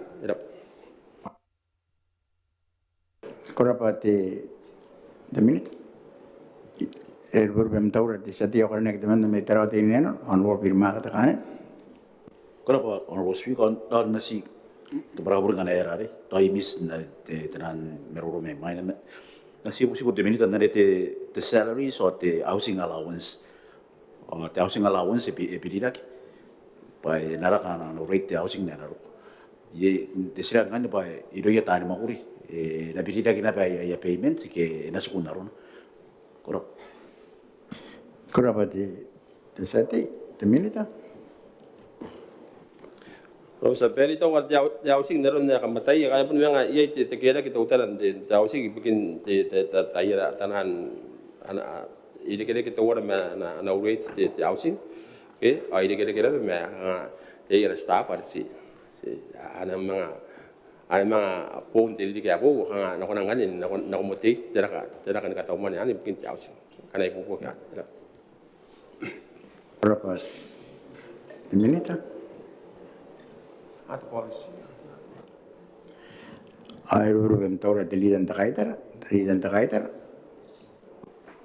Berapa te speaker? Iko na si sirak baka nga iya tabi naron te tenan pipita ke kai. Ako na starare te allowance. Yan are second statutory. Bayarang pupura kay. Naron na reason taraka te buwa na bime wanu matanga. Ari angko ibu kirang aira tante me si sirak bayari ya kimena yan are te statutory.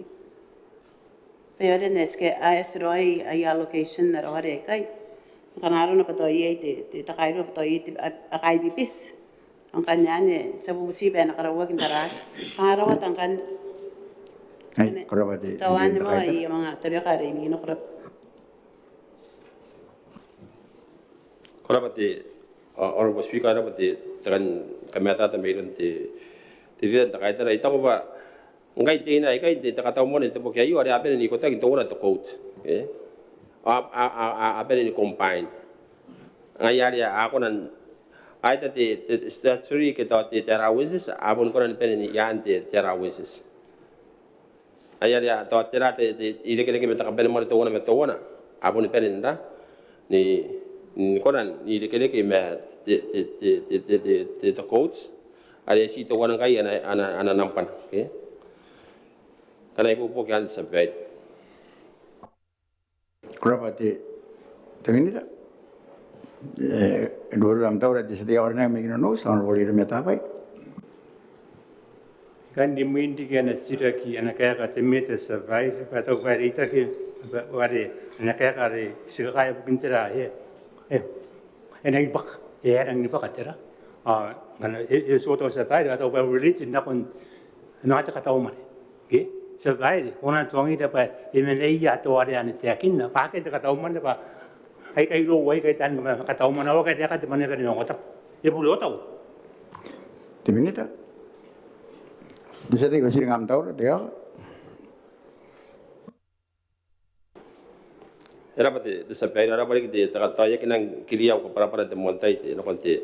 Betul pati ena uringa ti sati hari na main nos pa the revise kona nus in the revise ke the revise in diri ke yo jai teraka el me bo ba ye de supplement na konti au sinte ya me bo ngai diri ke bo amanga ke ama yang kan dari amanga kona kan ni kiri kaki ti PTM kita ti travel allowance kita allowance na ko ya kan te mana pen me wata o ane ri kire kan me te minus ne te bubo ai tok bayu ene ni bubo ke bare kana me ngai no kita ida nun ti ri ke bubo ba me pen ne pe to te tera to te mani an ba me nga kita tau ane ron te monitoring ta sakuna ni ko ra ta yo bare ka ya kina ka ngin ta ye tunung ya kina kita ra to ko me tok bayu ngai to wana na ngati tau te kan monitor apa? Iban as karawan terai sama aku nani tak apa pun aku tak jadi kayak aku, itu apa sampai? ayat inoram taura baru di satia karena metera ini no teman di anbol firma katakan Kenapa Honorable Speaker? Demi tak para boleh follow wara amrare nasi kota ini kena rete housing or the salary. In increase and rate the salary, the housing, the ye ana contribution ye ana payment the employee kita the tenant ani na match up the menane ina ra kan ana contribution na petrari the tenant the employee catered na salary ya but ya ra kari yo nga subsidize hari yo nga ya pun pay na something ina ra kan na ringan ni na kira ya busu kun narona an pain tiri na pain ki bukin the tenant kan busi Kurapati, jadi timin. Era ba te kami ata dari ke ina yen tra ina ra kali ina yen tra contribution na ko yen anya ko kono na te ana ibu po Ayat di kurapati min. Ay nora eduru yana tahu dari dilihat terkait. Korabate speaker kan kabara buda guys sinang sikiki beki be imari winare an kaya kaya te minita ba ta si era de pia yang ba yare ne even ta nga kilo yeron arawar yon nare te allowance pare to ba penin bota kin to wana mere sinori even kokor ganani ta kan tani kan ya tare ina ben ka pen Kanoan na ana kataw man yai ba yare ne me ta tawai te tapon makuri apun dia meta te statutory awarisak Kurapati lihat di mana? era ba ta kami ata dari ki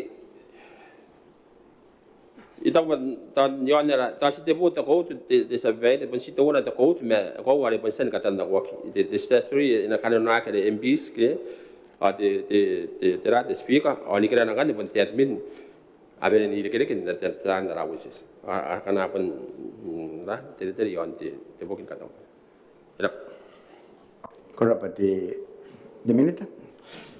Ibu yang tahu dari satu orang ni me nunus, orang boleh me tapai. Sebab dia kan memang episode ke Messi kan make the point yang apa. Akia hotel akia di supplementary you are the akin apa ane and bukan di ada revised estimate bukan di hotel bukan di you. Ausirek and again singkai nani yang ane accommodation cost. Okay, that's a big jump. Okay. Ya kan, jadi kayu bandiri apa, haket baik, devote you.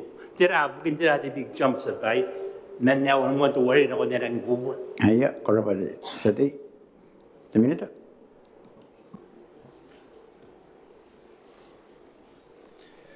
Koraba sebagai de karena eso tahu te kira de local accommodation cost ada de 22811 karena eso tahu ada teki ada yang pun pakana pe ada wanu buat apun ye tak kamai tautan ada ye ada wala ke nakon ada yon ke ada pun anga busi tu wana takut memang minus ada wanu buat apun hari ya ke hari nakon dia buat apun anga ye tanan relocate nakon tayen tanan separate ke tanan atun kapene manyakan lai pupu kayu nakon separate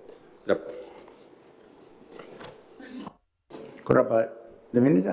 Orang tahu dari satu orang yang meter atau ini no, yang orang firma katakan. Proba anu speaker de minute ka barari ko urbe ibu sikan yang ni bermata ta rai no enara kana pa no rates the tenants me ya kira ka te trari te ta ta umane ka yona eso ta wani Kurapa di satu di mana tu? era ka ye da kan the rates ke ay na pa na contribution the tenants kan ro me ta ore ye singan na ka umane ye da kan tu tan jadi di kera kan ye tu tan kera kin housing ya kono na kompeti kan ya ki koran sewa kan me to ye angan koran da mate isina ye terak rates ay na beto ana contribution the tenants na kon housing ra Kurapa di mana tu? Ayat orang tahu dari baru di satu orang nak ni no orang boleh meta apa? Te tahu senang bubusi kepada orang roi ba nak kan ka bennek ya tu voucher atau noko accommodation.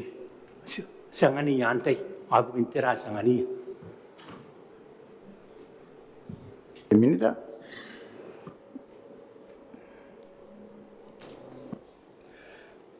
tanda orang kat tenok ke pata yang orang kita ni mata kan ya kinang tere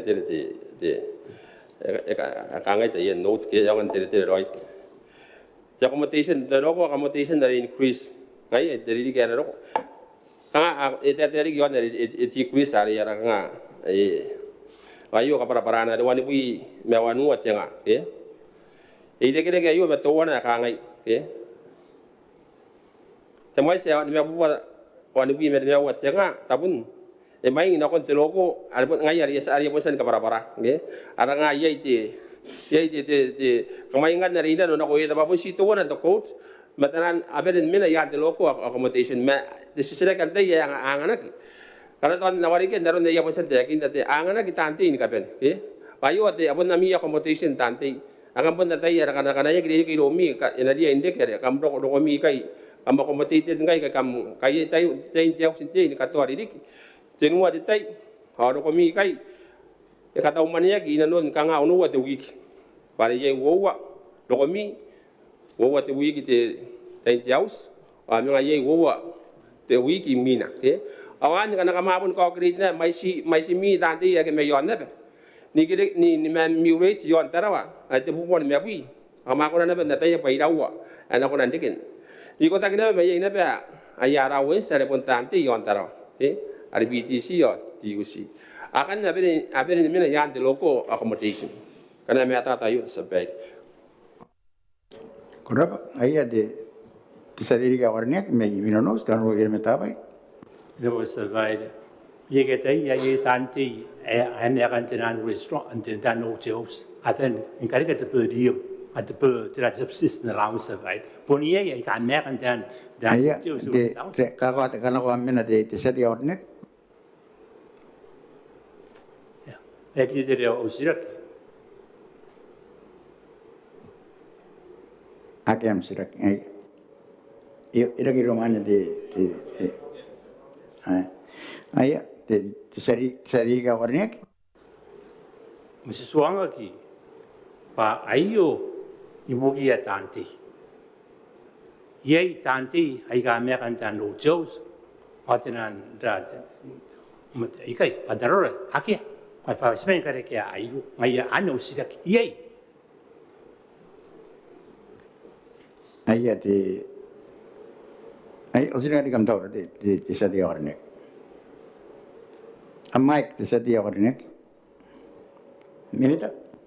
ngira pa ta kami ata ilon te sa te ya ni tau bai ana silaki nga silaki sa ina kunte te rat te buin kala wona ye tanti kai ya mina de jauh te tanan apartment ke ta ke house te survey de ta ta mun ya yon te mina yo te loco accommodation ari nanonna ari abu de pe na ko ya tanti ka pe nga na ro ko na claim pa abe na ya ya wes ngen ke kwa kai utero pare anon na kaum tapung kai ita bari nya tai ya anon na kaum tabu ya pun automatic na pe ni ko randi kai accommodation ni ke to ya shop kanaro ko yon taro ari wo watu ono watu week ani ganga ta ye ke ganga ko na ye ngai ta te ngo so ya na ba se miran to utero ora sa por si te bu por me abu ya ngai na makai na bera ska po ye ra utero ngai ya na kaum tabuan ita we ya sen ya tire iru ya tante ya kamen na yo ya kamen ka ba ya ki kaum tabu be non kaum tabu ada ko pun konan ndoko dawo ko ma ko konan be ni cream suko mi kai yang ke ko utero ko kwak na pun dikena pati ya competition na rawo san na ko kana me ata yo te sabe Korapa de minita. Ayah tisadiri ka warnet minonos. Tuan usi te survive. Pa semon ni mino. Pada tante ya begini ni bayi ka dan muda tu. Konan dengan ini dah tepi apa? Te minita segan ka para bayang adan usi kai related na ko yun roy tante daw sindi tayak.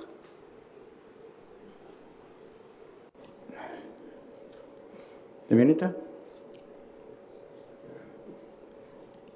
rawo te sabe da ko nang ko ti ta ya ti ko ta ke anang ko ran de ye ya ra wi stand ta ba ako ran ko job sin ka ya batera yang dawa da ni na ya ra wi si ya tanan tanti kana ko na ka para ye the clothing na ron na ya sente kin ari na no ke ye the communication ara wi sari na no ye na pare pon na mi PTM kana ke to mi sap ya ra na ka to sap ari na no akan ra wi sa ka apa ni abe ni kuna to amina yar ja accommodation dik kana na kiri kare sukumi yon tara o me ngokimi kana ipo kan sampai Korapa de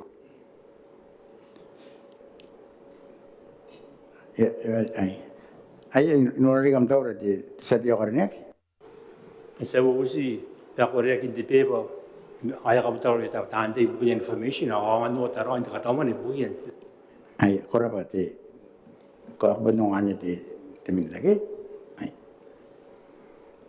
ai na jorbol de dilian lagi Korapa te speak ai kunan bosi yo siraki yonte to wana siraki yonte nan quotes asi to wana te ina siraki ane kunan bosi at minita yon ne local affairs ship face 227211 awane te tari ire kire me te travel are te 227213 227311 227312 228111 228112 akane kuna busia bayan ne te output ne te numa kana kuna katan nako te katau mane booking the standing committee at the select committees kita booking the standing committee bata sa te banikirana ai booking the select committees te ya korapa de dilian lagi Mereka era de takari ka bata de semester o ya suangai pandang era nang edit kanuan da arabo ke yo karo tabeya ke pun tabeya ita ba tere bare apur bere na beni kotak kana ya kana apun ko akro wa kinaron danan sapet kana tere ina arabo ke yo ita ba tabin kana kaina no de project town de sate yari ne ke de takaidara ita ba ni bibe takawaina na kon ga yarang songai pandang nang karawo ni ginosa antai de select committee irawa apa ni romi irawa ada pun program de sampai ayo tanan ka tawmon de sampai ani me to komite ina no de parliament ayo antera program ge to komite to wana agana ben no komite tinan kana ya kita ori ya arun ba kawain kana ngani ga yo taw de sampai kana ibu kan korapa de minita aya te ridan da airari Korapa te speaker sekarang te akan nakon de minita ari ai te kanuan te ai kanako yon de ammenan yepsiro apun te breakdown nes tangiria on ta katau mane e te ni ai ta katau tau the standing committee ari te standing committee pai anapun te meto e konan de te breakdown yon nai kanne yo booking the standing committee o ai nena te speaker pasina de in kapara para ka into maneben me ngota para te minita kalau dia kana konte ya de satime kana yangan ya de simpu elek simpu kaya ni aku to komit aku na ben di white by 5 de amount tadi aku na ben de ke share ani kana ya kay nanu ya basina mga kapara-para kay bari ta kataw man ya komit kanga ya ro kay de kay iraw to komit aku na ben karina ke machine to komit ya ni na ya share komit kana ni aku akan ya aku na ben de share ke de breakdown era sampai korapa de minita ai ito ba ya po sinan sanok on kan to asin on yon pati tirapatan ruwa Maneaba Maungatabu nda mai sano no wate million de bo isi binong mo tanga au ko binong mo tetara o binong no wate tara ina ti pa kanon di setra agena no ye ke kanga yen ke kanga sa ke no ye ke ano ko ya ke no ye sano ko no nani mina ni te buina you are the Ministry of Tourism, Commerce, Industry and Cooperatives. Nda mai sa ne tenunga te million ni mabubua ni mabui tenunga tenga dua bubua ni mabui maua te tara. Ayat jadi tentang kaidar. korapa te speaker te sa sira ki on de housing patoi pun si te skina de nana tabun makurita te isi kan bu si te minita yon ne 226112 the internet fees era ka te buina tanga kanga yo konen ka para ngai te antai ani to provide te service era ya mara korapa The minute. Ako rapat te speaker ko rin niya kay inang karapat te tanta kaita na nasira ka wai kai ngan kami tatang tira kan itu pina tanga abu api niya nari ikon wa kiri ya staff yang kai bikin anti license subscription ya bikin ni me beli laptop sa desktop bikin ayam makuri ya bikin tuan ada survey monkey yang no subscription ya temai sana pun buat apa dengan ya bikin day market and no subscription kangen ada subscription fees ya increase fees bikin the kuku workplace ya bikin the kuata hari Christmas TAK ya the Starlink fee per year 600 times 5 15,000 ya the increase bukan the increase on the pen in Karaya men pare the budget is when work within the ra are still in key I get by era and I get a top near booking as the utana bukan the salary me the bias garai men are savings from last year are stamida pa kana starato one te tira de sun ka benamane me sekay na no ani sakarai na konde tapes sekay na no iya iriki bukan apa yang aku nanda limits the cost in 2026 kangane anan kan ta kami tata yei ta kan ka benamane akan aku nani meet tira the office ibu gendi karawan the service akapunganan service sa ikay pero nakurait na makuli ako ra speaker ane ina ipupok Karapat minute jadi tentara itu. Rapat speaker ipupok na akaparapara te minita ta bukin nare arana te internet fees ngai sa pun kanda ngai si te internet bukin te internet ngai te subscriptions asi sinapubusi yei rakan anarana ana pakapai kia sinoria te wana te anaraka te tenan te samakuri te drive ta yei rakan anaka te minitan nana tapun makuri ta ya Minita.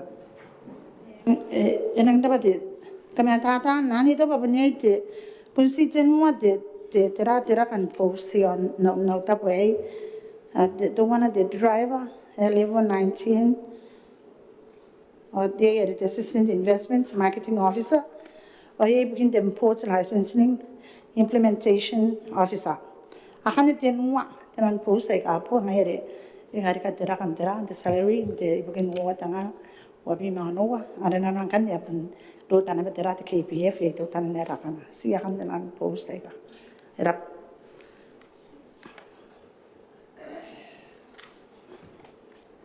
Mike de minute grosio. Dari indra. Kalau bate speaker to sisira ke ari bukin Kanoan te driver bukin tera Kanoan te driver te tu ai kora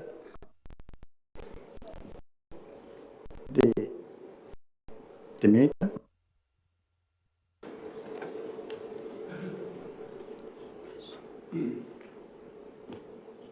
ngaya kangan naron ta kami tata yang anak yai to wana te peo ibu kia kan peso te wana te peo ibu kia kan putan na ko peso o wara pas wa nano wa de pas ngaya kan nano kiri kia te mena te driver kana ina ibu kia kan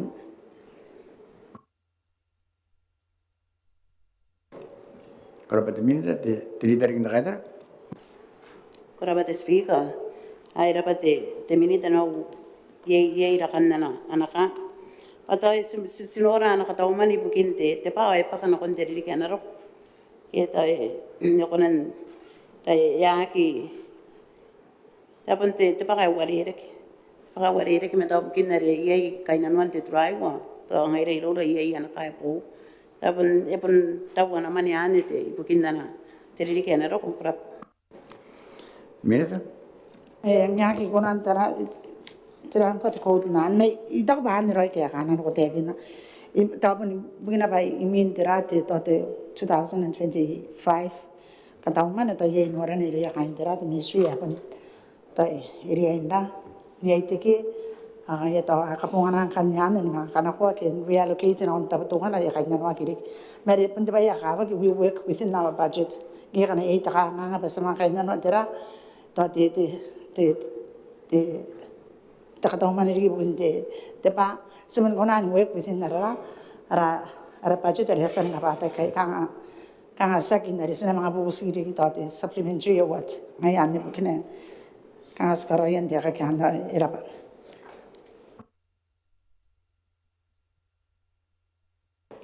Jadi tarik kita kaitar. Rabat speaker, tayo ante mamana nga ipunion kiribes. Oskan sisira ki bayar wata kanwan te to tere reire yari akakroy ano correct minita. Me sinoria pa te tera kay nang marere ki. Tapos ina pangkay nanon na nakataw ay kawarakin apa makoroy bukin tere bukin to te business ki to te tera katian te tenan popo sike. Ana ko na ni popo ke te speaker tayo. Ibu bisa cerita ya pun siang ini ada code itara ya pada era pada training sih kan the local training workshop and seminar ngayan ya nana Ay kurang aja. Ay kong ane te lidan ta kaitar te votan ko de tera pada mana ko te tayang ya psiu. Koraba te speak at internal travel. Arete mamana ngai inanwa. Ane 227213 kaya wane to ai reke na mete pare ya me ana kongai mete PTM angkanya ne pon de PTM na ari bukiya na ana koraki manangai na on koroi re yo na ane te to ko te ya ngane ko na para pa te erang tera Kanoan ana program te ri ke na ro ko na pon te meto to kane ko na karot na ngani ra to tanate ta kameta ora Te vinita? Ay ita ko pa nana pun si kan nata Kanoan te tenan training spa na karaw ko silence kan na karaw gay ari pa lang daw the training a karaw men na wo bi say te yai terate men te tourism punen men te terate cooperative me yari men te trade ta wari divisions me te ba ya ina rana me tata angina utale sa sanda an karaw kawara ki teri ke Teri kaya ngay le tawon he te pakan teran ta taw mani bin teri kaya anaro una bangina island sasan ga da gawara kin karawa dera the training don kanane pobukan rap Koraba te meta te sati ya korenia ke menos anro gire meta bai. Te mo sira ki speaker he wale tina kon anto ya singa lao mi sa fondoria ba they want to increase consider but there are added dirigano lo compare na io ang ye cost increase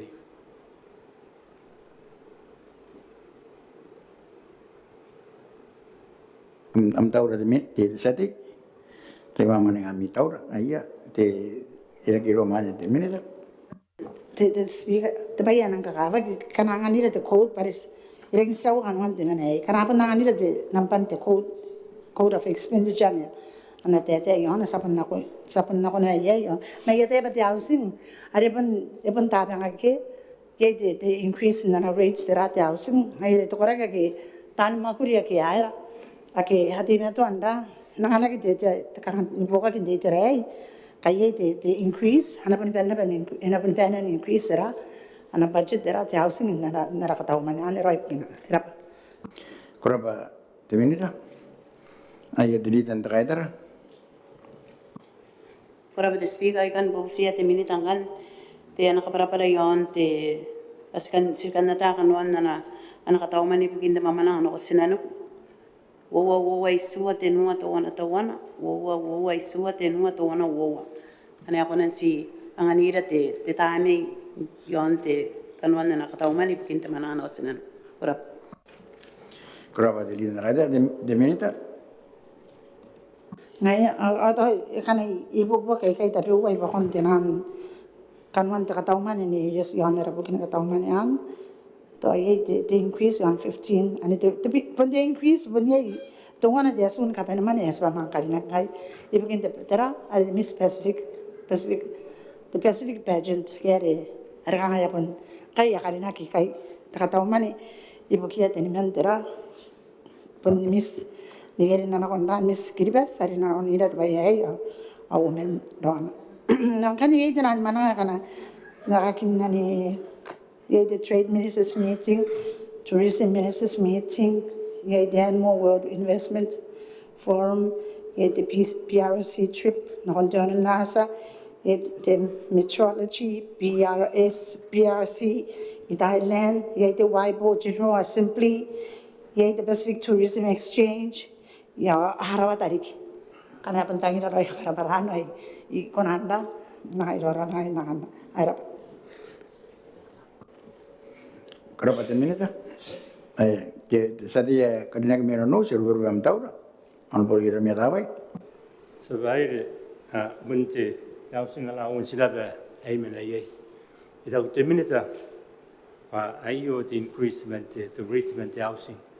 Sebagai kung usi bana tuangi dapat ada increase housing an yang ay ito war ayo ay the house ay ka affected into ayo.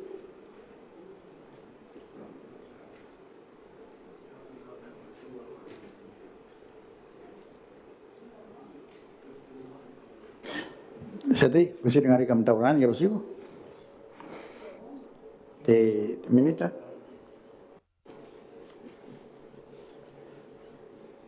Panasiga kaya mo de derate temen bayar ne ka para ro iba de dera ka para nasiga kaya yon arte ko tare yare yon te housing tutu ila wambo 211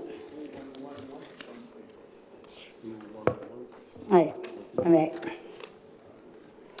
angkan naron ne ka para yang anak myself staff ay kanara are ye the rate are naron re te ka ke ay standard ngapane na ko imra ministries andaron te derate ye te menna men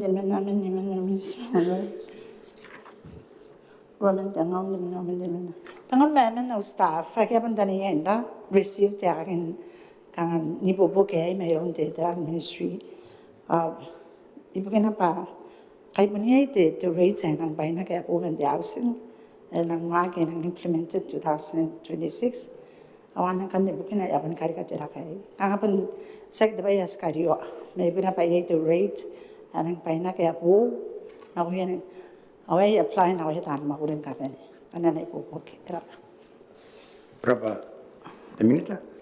Di elbaru am taura di tanda kaidar. Ora ba desviga. Ang ayaw sila kinanakon pondays. Aben endaka pondays danta pon makurio on at the ministry yapak. Ate sinang tangiria bena inaraka meto yay bugina kana kunan ni popo kite minita. To kaya nakangangan na nakatauman yan kurap. Minita? te desviga ito ba as kati ay kaya hapan san nori au tan makuri bari hasan makuri na ya kataw man ibin tanan next Tuesday 2025 anang kan ya kunan determine badra te fika kunan makuri na ngai ya kete kataw man ibin 2026 kana haran na ba ye yeri ko kyo kya we work within our budget ari asan approved kana ye ta kanga kunan na garai men tatto ba na hunari tatto man ne era ba derita erang tahu tahu karena ye pa ye tak apa tuan sekolah ni mah ane yang tak tahu kan. Kenapa di minita? Inor am taura de buru di setiap orang meno no soal program ya tapai. Speaker yon de peti dia tu hutan ane bukan dia housing ada ia ane policy tu dia ka ane anak tu orang kaya housing bukan staff ke agak house ke ayo tu vote. Dia kata sati kan aku am sirak yon tu vote anu tangi ya bosiku. Kesen dia kini housing allowance sebaik ane mon nama ye sebaik tu orang agak house atan makui na ministry ini kita allowance atau tahu apa kaki kia.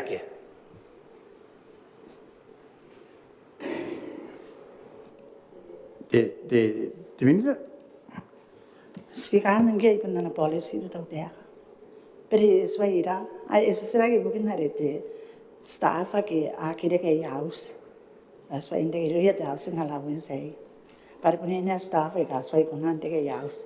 Ana kan ya pun sebakan wan de policy nang te ya. Berapa?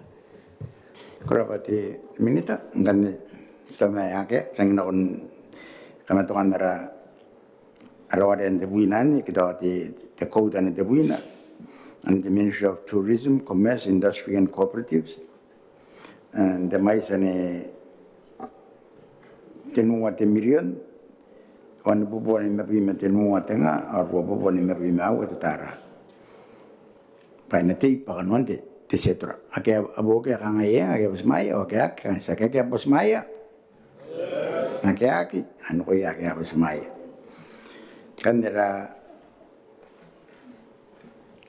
namba te bima tona kita wate code ane te bima tona ane te Kiribati Audit Office nte mais ane te wana te million te ni bubua onu bima onoa tenga a te bubua te tara aya te setia korenek mai makin honorable Pinto Kasa Korban Speaker, Sibsia de Militarinek, Haitian on the ready. The vote 21115. Yon Tawa time. Pampusing a young Yapan, Piragaba, Boo at the day, and Tirigano, and Tirigayo, and on Tiriga Woods Bay. One not come at Terraroi, begin the money at overtime, eh? One day some hotel and anecdote. the minute Rabat is a very about Sati in my makin and a silak. You get a over time the Botak in Makuri at the audit or Yaiteraka at the Bitabitanga, Edekam Rakan Boya, Terakanipo, okay? Angaya Rakanaka the Skera, Iraka Pom, or over time, Nakanga. I get Yakapasi and Tato Yakapan over time or Taran Post. At an senior post or Nicotaka post in Cabenet, I get a Malakan Dragon, and I will get you subway. Kurapati the minute I ignore Mtaura the leader and the writer. Kurapati speaker. So you on the 211111. That it the Pakapai. Sinoria pa. Kangai Yapak. One wate tapuntenga awakia pitakin na may siya kain job say ako na nipopok te minita ka para pati tirairi king kaya mga awari kita katauman ko rap Ay kurapati the leader and the writer the minute. So the campaign I don't get the matter that you on the salaries. Ayo get mate the get kaki in Tony the Pacani in salary. Ayo get a post up your at Wayne as an abon included and Kaima Swain Kakai. Angai and Kakayo, among ye the Terakan at Kaini paid the policy and the yea, or you know what in a Makani begin to advertise or Teranga, yes, the boy up I've been more than Aki. Akaki Kakai have been into Takamotera. The Kanga the Serarian, by the king, kind at Takandang about on a Tiran to Ran, Tiri or Perina. I Yakata work at the previous in the Tausi Bukina Watera, the Namakai Nani, the Papayan, I at the Takangantera, the Serarian, and I will work at it.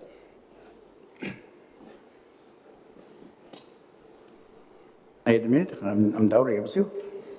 I'm Mike the minute. I hear the leader in the writer. Kurapati speaker na busiya te minita kanya ako nan siya nga nira may sin tenan post kana asway kakaya kana ay deke mete te pakan po kurap The minute.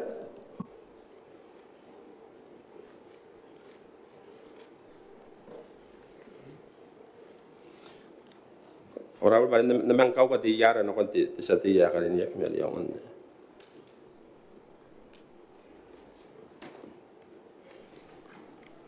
Toyo di kena ibu buat di amel di audita, di mana di HR atau di mana di senior audita, kena ibu bukan. Ayah kurapati the minute. Ayah nak kira-kira meroyan ayu nak kena kongan ni betul kau sinano.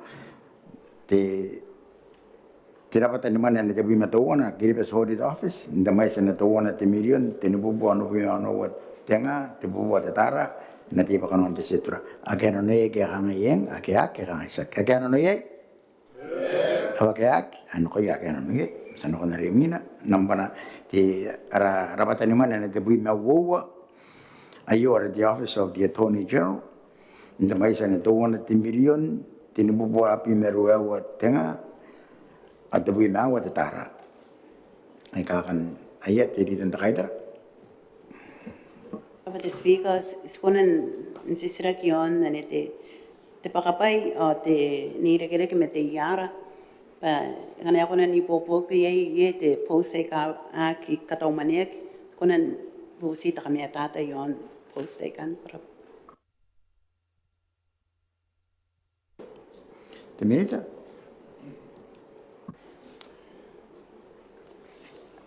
Era ba sabere de sisira te pakapai ko ba ye naro kana te pakapai naro ne te yara bo su naro ke aga te raka no ko ye tan makuri te AD's office mesi ye te raka ari te mai sari e te kere ke te kanga a kinda ba te na le enga ye ara post ari amenga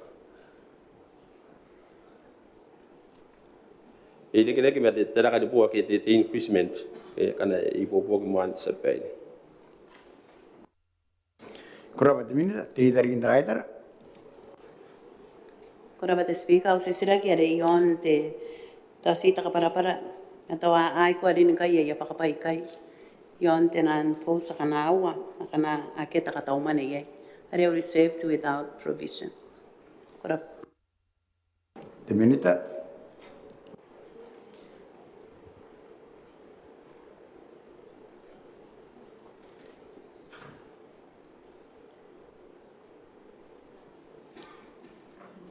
Kamera boleh sebenarnya saya tas tadi nggak tahu tanah tiga orang ya kena ngotor roy te sila kaya katain karena tahu korang kan ya konan dah ni ibu buka korang kin nangan itu tiga kaya bang ya kena ngotor tidak kan nona they receive without provision ya din boya kan kau kali kita sila kaya yen te kaki din boya te ya kaya orang konan dah ni kami tata ini.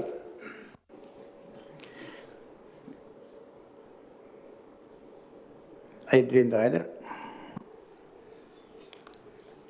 Rabat speaker tadi ayah yawan te post kita te tapun makuri yang jawab saya ka akhirnya tak tahu mana yang kai pukian te narun te yar ay sisikan bubusi tak para bayar akhirnya yang kai tak tahu mana korap. 2 minutes.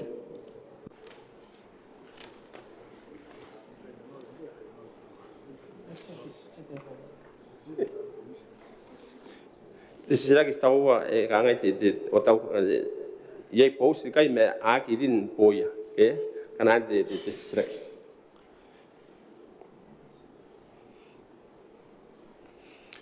Stabu me apun soi kali nak kana ane te kaya kana ibu bukan Ay korabati na iyo sang kanya ti tabi mo manigitan sa kamato amo ana tabi mo ana office of the attorney general the mai sanet to wana timion tinubua api merwa tenga atabi nawa tara inati pa konon ti setura agano ye ke ranga yen akia ranga sa ke agano ye akia ano kaya agano ye sanong kanya ni tabi matenu and the Ministry of Fisheries and Ocean Resources. The mais ni mewa te million abu boa tabi mewa tenga au boa isipima isua tara. Aya te satia ko na makin ano pinto kasa.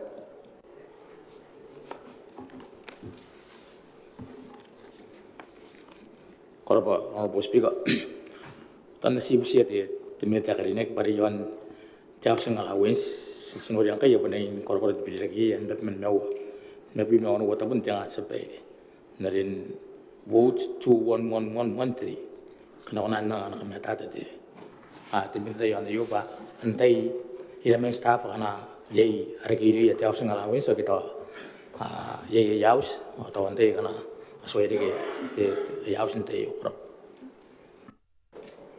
Kurapa tesabi teminita? Kurapa ti almost speak. I know but the kan the silegi on the quote and the housing assistance. The quote what the dirigir again the almost speak element the care in the rate.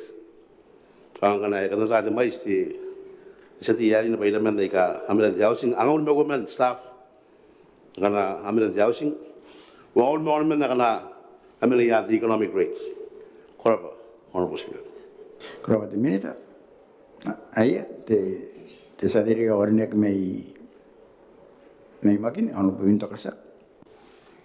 Kalau macam bos pigo, ikai tahu orang te temilitan naron na kayak karya seni kalau orang mata kan wanti terari te increase youth supply. Sina nakon dari mina kan dari 21117 te leave grants te supply. Sataya ay women kaya kira ke paritin mo tengah. Karena sa mga nura at yung pesi sa di yakuna at 21118 ay pa kan kung tabi mo tanga ko na nakapara roin then an ibigin fika sa ikay sa pet Kurapa sati teminita?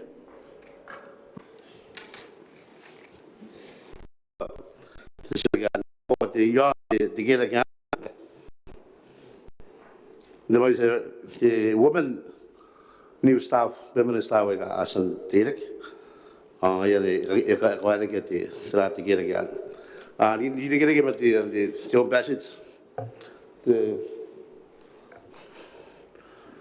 Kana kurang na yung ito nanti sa tihari.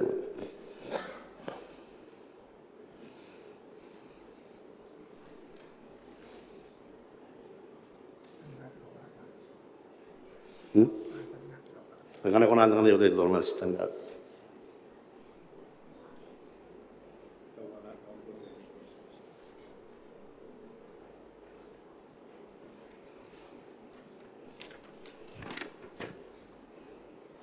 Akia ibigin diri gay ibigin to pas. Kora pati, vamos ver. Ayah te inoram taura ruburu beti keberapa beti seti mai makin pai ruburu kana taura te seti mai nonos anu boleh meta apa? Speak or ayo kan katapanen auto yon housing assistance ay sirak teratu rating kai ay kapaka torak ake ari men housing ay kapaka ang ye hari tore iwat increase tayo. Kurapa te seti ayo siguri kama ayah teminita? Abun kana tangira te shoten to tanagi do yam korek. Teminita? Kora pati. Honor speaker. Ko pati api bono pati tengah di kira kian ti ani baka meruya o ti metu tengah begin ti woman ti staff kana po ati ya kapaka ngai begin ti dan ai ti kira kian ati me begin ti kada buat ti increase yantra kira kin po ti rate honorable speaker Kurapa teminita? Taura de yo. Ayah ade baru yang taura te seti orang nak teman mai makin tahun dua pintu kasa. Kalau honorable speaker ay pagsikan min ko akari ka usira gina konti email ti akari na ginaron nari kanga yay nari yon 21117 no ito ko pa yay woman na staff ay kabu ay bukin yon ti yaro kanga akya teakin ti to yay ti increase ti rari to ti post kanga akya mata tayo din ay kay diria mari ari yata per 21118 pa ari e pa diri kayo akya kaya te pina uwa tanga ye de ke mare kan ka no to Kora de sate de minita. Era wate ko wate ngana tra ki te ya ro ki te kere ki ya te mai si staff. E ma kan te ye tran bo are te mai si staff ki te kere ma te aki o kere te provision ya te staff kan bu kinare abunda ki kaine ki te ri ka no. Ngan e kere ki te bonga I bukina pa akatira ke Kanoan te tran posta kan ki e ngon te ri ka no. Te ma ton su ku mai sani ko te ri ke. Ma aspatira ke ngai kaine te ri ke yo ngai ne e kere ki e tra. Te bo ho kan nga pa ne bu bo ka. Kora ba te kora siki. Kora de minita. Sate ya korne ke menos an ko ir meta bai. Speaker, kora taya ki besin taya ki besin right menong an ga dimile. Inang kaina no ati patera right to rate per house. Ari ngai ya ka kai tera. The mai sei. Okay, and rate the housing ya bo ni kan piet met to rate yang kai diri ke. Kora de sate ayo. Ainda kora. De minita.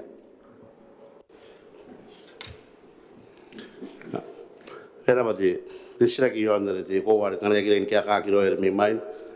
Te are ke no rate housing asna ka te anda no ria pa ro te rate.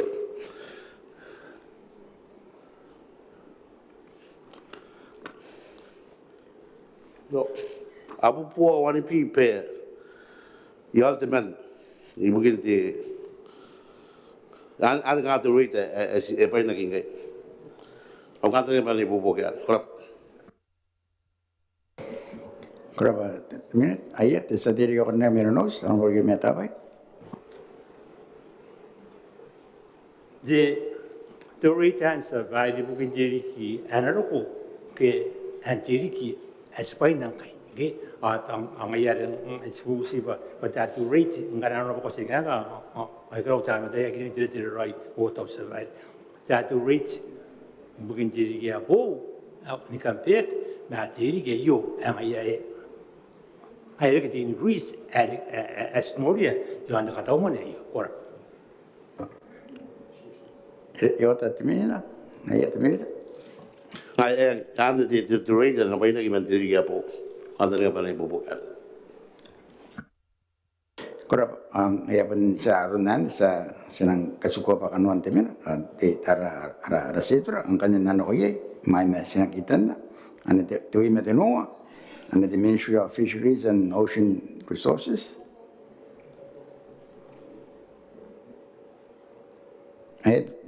teranggo maka ori kang ngana an pun kuti ana bang de mini tawan kuti ana bang bai ani met en metaman bai ang ne rari yang ne ai de sati ya korne mei makin honorable pinto kasa para te brute honorable speaker ta ering tetap para be wa yun ko ko tetra au mai ke yo me para bang ko ma ne te si puser ki te minta ka dine ko pariyanda na LCDF are tungona te simari me uti million are kanga kan wanti ta man no te dige ya na ko sepe kuna ni ka meta ta patera roi kanga te breakdown yon de ko wai kai te yon ne tungona te simari me uti million te yo timeta Era ba te sira ki te honorable speaker yon the LCDF. At the water the simari me uti million. Toona te million na konti support to observers. Me buat nga ibu support to fisheries. Kanta nga pala ibubukian. Kora te ayat de sa diri ka korne may makin kora pa no speaker ka to te minta ka dine ata kana ya ne bubu kayo no te minta kana kuna si ka mata ta patara right pa ya nak an ta ya ito ngol million nga support to observers kora Amerika. Era ba te kan mata ta yon titiran. Ai no ringa te sati ya kan ne ba te observers ya ki marina ki mandara recurrent. Pa ye te at develop the budget nga to ya and funded me ana ai. Oh, ana na marina ai ya placement ya maguri yon te kai te mana ya ko snel te ya transfer the monitoring port monitoring terarik te ngayan itu namanya ini itu kan te kapan mana ya te nanda support services na mo mana ya te te bos ngana to ya no ye pot ya pa terarik akan pesa ayam nani ya te kada umane ya kada umane submit na the ministry ya ngane sama submit na te na right finance ma ani mo to 1 million na providers na provide support ani bugitri wa isiprimes wa tara en te pa kanon de sector akena no ye ke kangayeng o ke kangay sa akena no ye o ke ay no ye akena no ye ang kanye ngayon po mo ada tay amitain katawono sa nawa kina ara komite ang kanisok men nakakamuang kay Dios na po siya desajon ko kakamuang Dios na anara arampo ayo buat katokan ni panan mayet tiga psiko